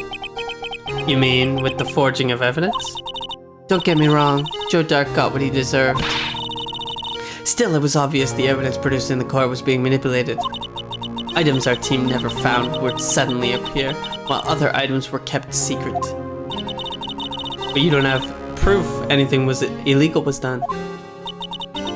I'm proof enough of what happened. After that case, all of us save Goodman were relieved of our duties. Most even without so much as an explanation. Then Lana Skye transferred to the prosecutor's office and became chief prosecutor. Lana always wanted to be a prosecutor. Nothing's quite as simple as it appears. Huh? Lana Skye was merely being used as a pawn. That's my take on the matter. She was being used? Damon Gant and Lana Skye. Maybe a Liar's Bar stream will push it over the edge, Delapo. We just gotta get... How many people can play that game? 4? More than 4? We gotta get enough people to convince to buy it. Bully should be easy enough. Gant led the investigation, with Lana second in command. They were the best. They solved all kinds of cases together, didn't they? Damon Gant's magnetism, in particular, was almost unreal. His magnetism? Beautiful, so we only need to convince one more. Eddie or Kevin should be pretty easy too. Depending how expensive the game is. By that I mean his ability to attract everyone. He'd produced the most incredible evidence in the cases he handled. Oh yes, there were rumors about him even back then. No one dared confront him though. Shh. Back then, everyone looked up to Lana. All the detectives wanted to be like her. Really? Oh yes, myself included. I was a fool, really. She hated anything crooked and always watched out for the other detective. That's why she was so concerned for Jake. But he's a prosecutor, not a detective. When Jake's brother was murdered, she felt as if she had lost her own brother. Oh wait, no, Jake was the detective. I was right. She's right. If it wasn't for her, I don't think Jake would have ever recovered from his shock. That's what makes it all the more infuriating. Miss Starr. That's why I'll never be able to forgive her. Why did she have to turn so cold after that? What? Being used. Lana transferred to the prosecutor's office 2 years ago, didn't she? Yes, thanks to Chief Gant's powerful influence. Chief. That's right. Having solved the SL9 case, his position as chief was secured. There's only one thing left for him to control, and then no one could stand in his way. The prosecutor's office. What? You mean that's why Lana was transferred? If he could control the chief prosecutor, he could control the prosecutor's office. Is Chief Gant the real villain here? That must have been his goal all along. But how could he control Lana? I don't know, but one thing's for sure. Ever since that case ended, she's never been the same. It's only logical to conclude there must have been a reason for her to change. At last, I'm finally getting close to the bottom of this ugly mess. Thank you, Miss Starr. You listen to me, rookie. It takes more than just ingredients to create a fine cuisine. I hope you turn out to be a better chief. Wait. I hope you turn out to be a better chef than I've been. Alright, do I gotta present anything to her? I don't think so. 4 check marks means move on, but I don't know where to go. Maybe back to the police department, because we're suspicious of Chief Gant. Something. Yeah, $9 isn't bad at all. That's easy. Oh, you're back. You're still here? I gotta make 150 copies of these files. Brewing coffee, copying files. I'm turning into a regular DJ. You're a DJ as well? If I'm not mistaken, I think he means desk jockey. What else could DJ mean? Oh, that DJ. I gotta admire your persistency, but my answer's still no. I'm not letting you in the chief's office, period. It'd be my neck on the line. That office is the last crime scene of the SL9 incident. I have to take a look in there. There's gotta be something we can do to make the detective change his mind.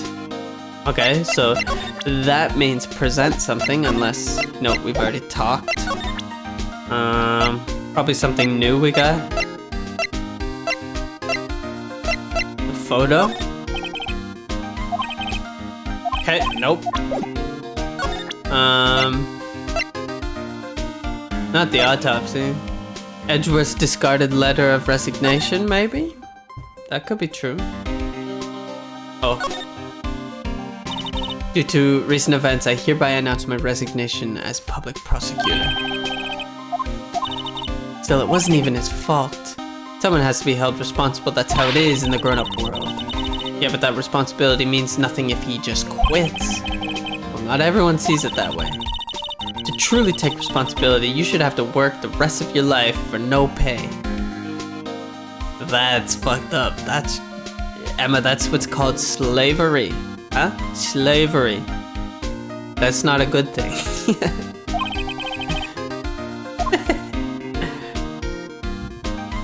I meant to present it to him, but good thing we found out that Emma likes slavery. What's this crumpled up piece of paper? No way! Mr. Edgeworth can't be serious. Is he ever not serious? I can't believe they've pushed him this far. Mr. Edgeworth really feels responsible. When I first met him, I thought he was as cold as ice too. But I know different now. He trusted us detectives to provide him with sound evidence. But we betrayed him. Detective. That's it. I've made up my mind. Here, take my ID card. We can't do that if somebody found out.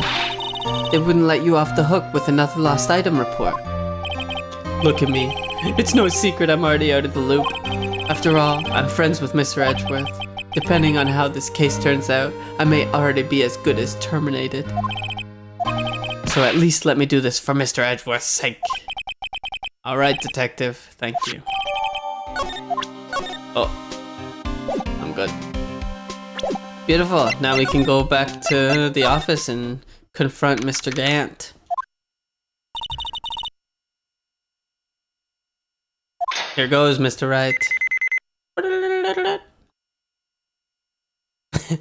Is he gonna be in here? Or are we just gonna search around? We're in. If anyone finds us now, Detective Gumshoe's a goner. If that happens, I'm counting on you to bail me out. What the fuck just happened? Sorry, I thought you were a ghost. I didn't even know you could slap a ghost. Ah, Detective Gumshoe, what are you doing sneaking up on us like that? I wasn't sneaking, I was just worried that something might go wrong. So I came to. If you're here, then what's the point in giving us your ID card? Hey, don't do that to my card. Crazy. Hardly get a chance to come in here. So I figured I'd have a look around myself. Besides, we're all in this together now. You really do want to get fired, don't you? Not if we're lucky. Now come on, let's see what we can find out.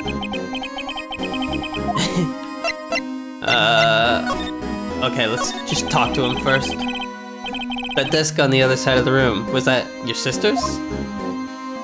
Yes, that's where I was waiting for Lana on that day 2 years ago. Is anyone using it now? No, sir. This is entirely Chief Gant's office now. He practices a strict policy of preserving the crime scene. For 2 years. He leaves it as a warning to everyone else. He wants us to always be alert. He told us so himself at our New Year's party. Of course, he was pretty intoxicated at the time. I see. So ever since Lana left, no one ever touches that desk. No one except Chief Gant and the cleaning lady who's in here each morning. There's no clues remaining. Can I ask you something? Sure. You only came here to look around, right? Because it's one of the SL9 crime scenes? I mean, that's your only reason for coming here, isn't it? No. You don't think? Nah, you wouldn't be. No. No, there's no way. Never mind. Don't worry about it. Okay, now then, let's look around. Hey, hold on. Not so fast, buddy. Huh? What is it? When someone tells you don't worry about it, it's supposed to start bothering you, pal. You don't just let it go at that. Sorry. Okay, so what's bothering you? You two don't think Chief Gant might be a suspect, do you? What? He's right, Mr. Wright. What do we think of him? Chief Gant, so it's finally come to this. What do I think of him? Perhaps it's best I don't divulge my feelings yet. There you go, ignoring me again. Alright, let's look around. Safe. Something unsafe. Safe, that word is ripe with intrigue. Okay, if you say so. Looks like a code needs to be entered in this panel to open it.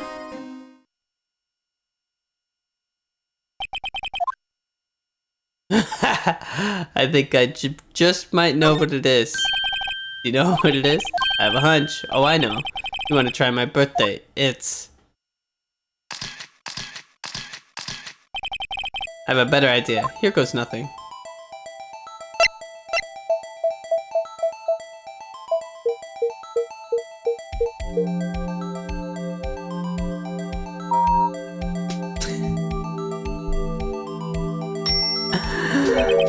Oh, jeez. What number did you enter? Whose birthday was that, pal? 777777. The final ID card on that record. The number of the mysterious executive officer who entered the room that day. You mean 77777777? That ID number? I think you're 17 shy this time. This can only mean one thing. That's Chief Gant's ID number. Say, anyone care to look inside? Yeah, just fucking let me see. Is there any money in there? How much does he have stashed away? Look, it's a shard from a broken cup. This somehow looks familiar. Where have I seen this before? Something else in here too. It looks like a piece of leather cloth. This is a handprint, isn't it? Hey, I saw someone wearing a shirt like that once. Think the chief made up the design? I don't think so. Oh, well, it was just a thought. Is that it? This is all that was in the safe? Apparently so. It's empty now.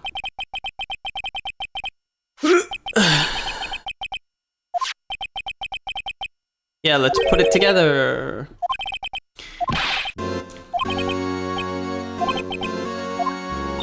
Come on. We know what it is.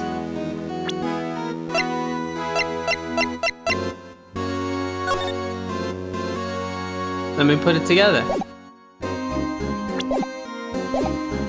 I guess we present it to him.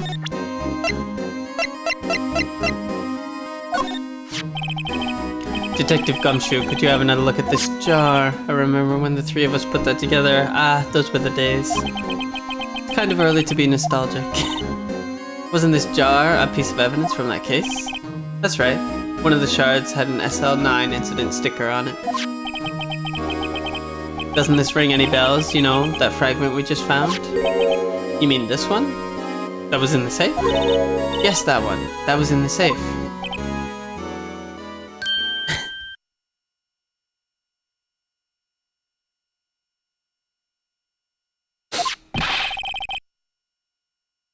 Now that you mention it, it's ringing a lot of bells. Let's see if it fits.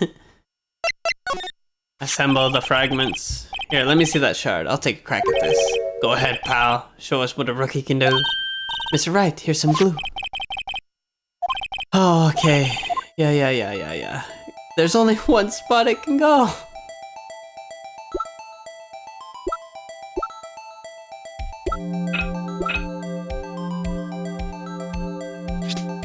Oh. Whoops. What? It fits like a charm, and of course that means Chief Gant willingly and knowingly hid a piece of this jar in his safe. In other words, he concealed a piece of the evidence from the SL9 incident. But... hey guys, get a load of this. What is it? This piece you just attached. It's different from the others.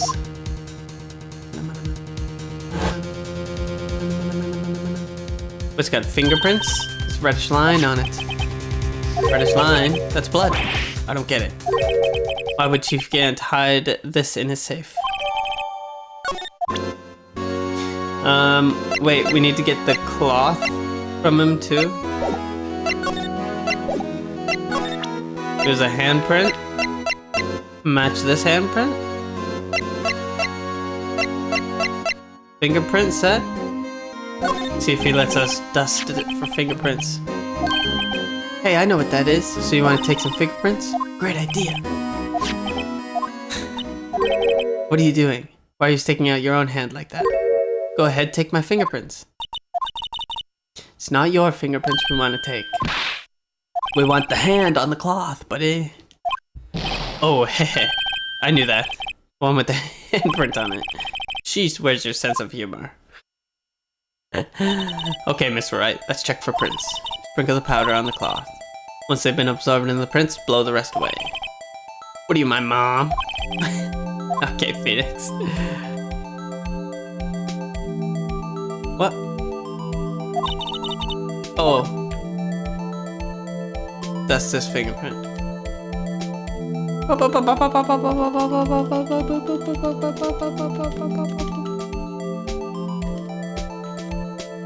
Hello.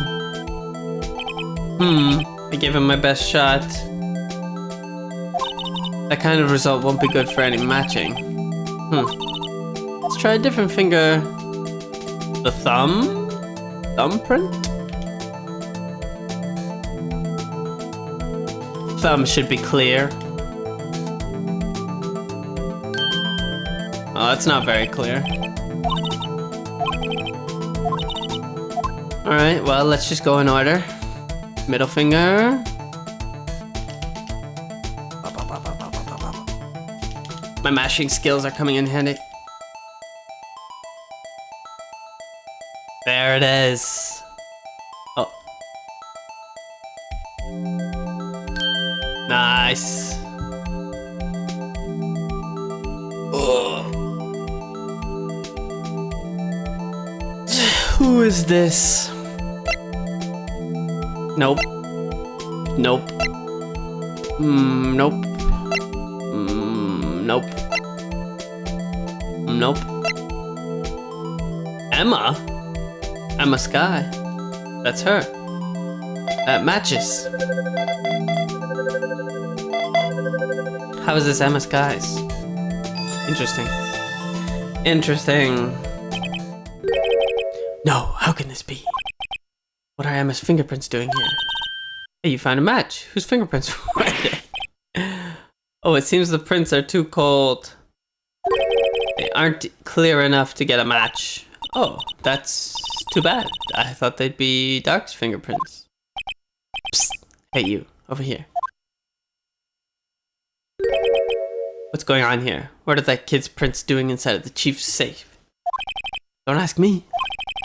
Let's just keep this information from Emma for now. Here, maybe you should hold on to this. Yeah, you fucker. Why'd you try and keep it from us? Okay, I guess we keep it... We got both of them from him, so let's examine. This is the real deal, isn't it? This armor and these weapons. Sure is, pal. Chief doesn't care for imitations. First the pipe organ, now this armor. Do you know how many taxpayer dollars must have gone into this room? What? You mean we're paying for this? I'm not your buddy guy. That's it. I'm not paying 1 cent of my taxes. Shh, be careful what you say. Who knows? The chief may be hiding in this armor as we speak. I don't think he'd fit in there. Even if he did, he'd never be able to get back out. Cut it out. You guys don't know how scary that guy can be. Yeah, desk. Wow, look at the size of Chief Gant's desk. Speaking of that, when we were here earlier... Oh, it's you two. He put that paper he was reading in his desk. I wonder what he was reading. This looks like a list of evidence. A list of evidence? In most cases, the list runs twice as long as this, though. Hey, look at the case name. Huh? The SL9 incident. I wonder what this is doing here. Hold on, detective. What did you just say? I said, I wonder what. No, but evidence list. Normally they're twice as long? That's right. I guess there wasn't a lot of evidence. A half-size list of evidence. Huh. The list of evidence. It seems too short.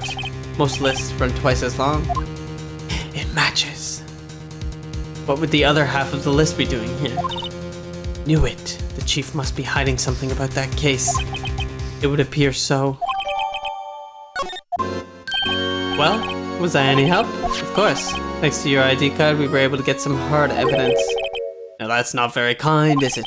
In other words, if it wasn't for his ID card, he would have been useless. Isn't that right, you in the coat? Chief Gant. We didn't think you'd be back so soon. Fortunately, I'm a man who believes in signs. As I was walking to my meeting, I happened to look out the window and saw a stray dog run right into a pole. Just then I thought of a certain detective. Now then, I'm afraid I'm going to have to ask you all to leave. Yes, sir. Sorry. Oh, you in the coat. Drop off your ID card on the way out. You won't be needing it anymore. But sir... Now get out. Yes, sir. We'll be on our way too then. Wait, you the one without the spiky hair. Don't go yet. I'd like a word with you. You with the spiky hair, you're free to go. Mr. Wright, we can't leave her. This guy, for all we know, is a murderer. We just left her? Look, pal, I've told you once, I've told you 1,000 times. The chief's office is off limits. But no, you just had to go sneaking in there like that, didn't you? I thought you said you didn't care anymore if you were fired. Yeah, but if I knew it'd be like this, I never would have said it. Alright, well, sorry, buddy. But why has she kept eerily silent about it all this time? Anyway, you listening to me? I'm gonna try to smooth things over with the chief again. Later, pal. Well, should I talk to Lana then?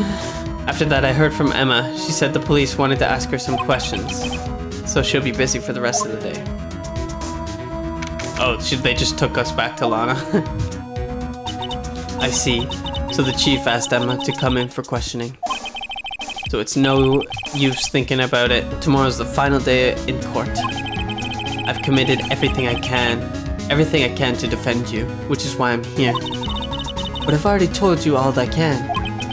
What you've told me over these past couple of days is absolutely nothing. Not a single useful thing. Really? I believe I did mention something quite important. Something I told you right at the beginning. I said that I was the one who stabbed Detective Goodman. You know, I think I finally figured it out. I know who it is that's lurking behind your words. Mia did a good job mentoring you. I'm rather jealous. It seems Edgeworth was right. Edgeworth? Once you're convinced you know something, no one can persuade you otherwise. Thick-headed is the term he used, I believe.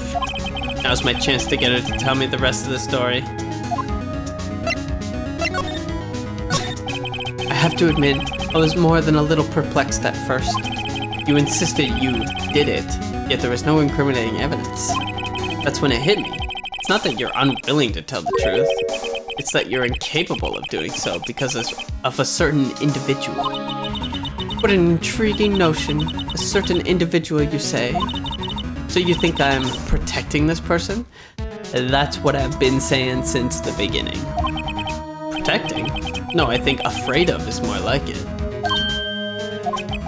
If I'm not mistaken, the person in question may have persuaded you to silence.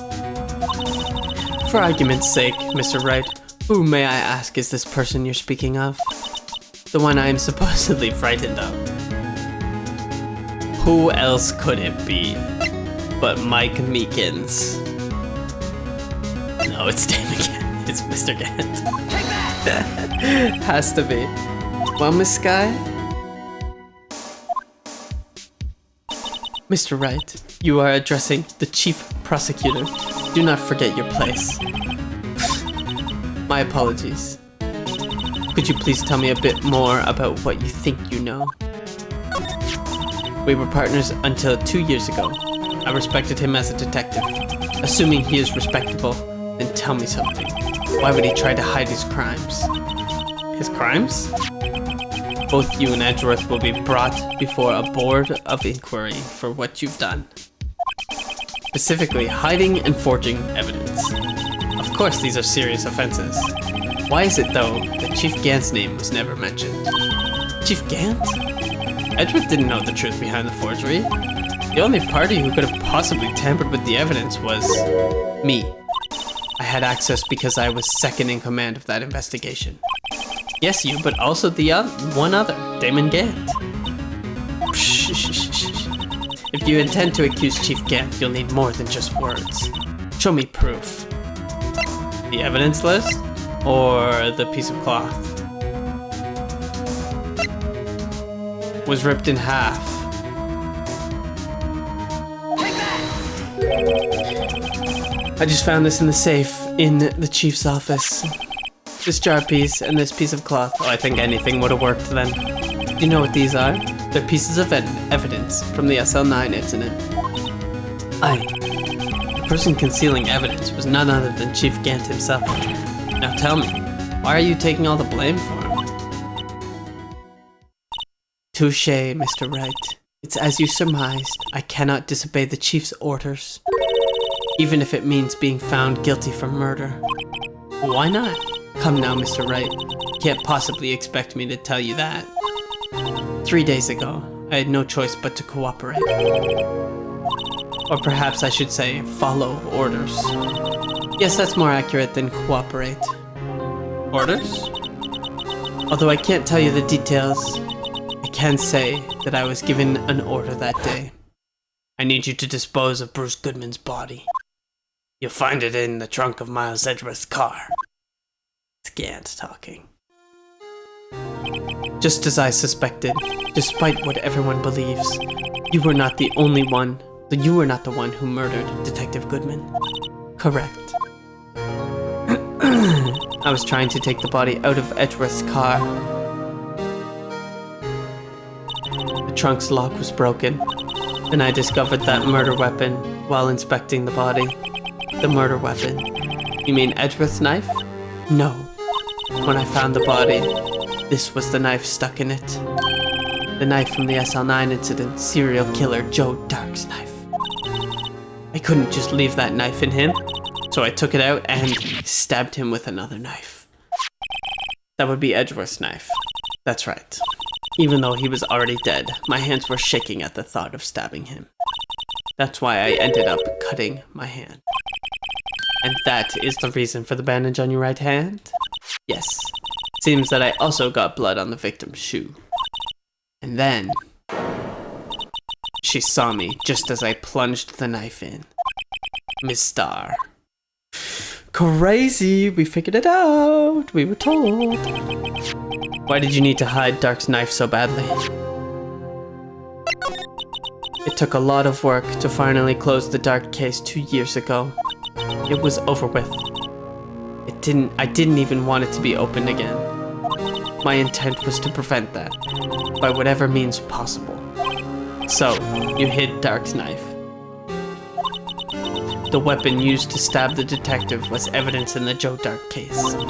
If word got out, which it would, the reporters would have a field day with that. So you wrapped the knife in your scarf and hid it in Edgeworth's exhaust pipe. Okay. Right, then I called my sister to tell her what happened and ask her to hide the knife that was inside my muffler. You asked Emma? I didn't want anyone on the force to know about this. That would explain why Emma is so confident about Lana's innocence. Speaking of phone calls, I had a bad feeling about one of them that day. A bad feeling?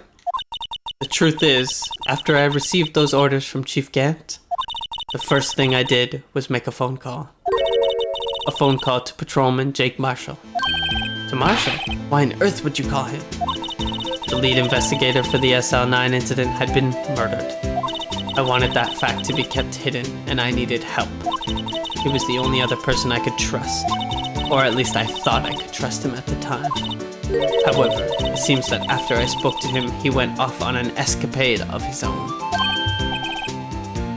Oh, you mean, not wanting the case to die, he decided to take things into his own hands.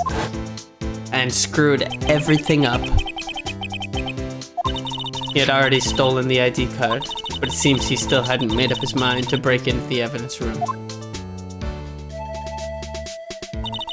After my phone call, any remaining doubts he had must have disappeared. So your phone call caused the incident in the evidence room. Yes. I'm afraid that's all I can tell you. But Lana, you've earned my respect, Mr. Wright, both as a defense attorney and an investigator. Yes. Now please, don't pursue this any further in court tomorrow. Oh, you know I'm gonna pursue it. Detective Goodman's real murderer. Chief Gant, and what went down in the chief's office 2 years ago. I'm gonna figure it all out. Nice. Alright then. Save my progress. Okay.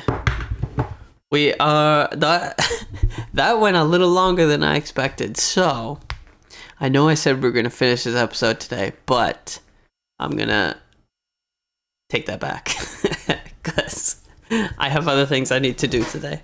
So we are going to be finishing this at 2 p.m. Eastern time on Tuesday. So the 8th of October, or no, not the 8th, the 15th. That's when we'll be finishing this. And yeah, that day we will finish this and the StarCraft 2 campaign in one shot. And that'll be the stream on Tuesday. So, thanks for watching today, and make sure to tune in on Tuesday.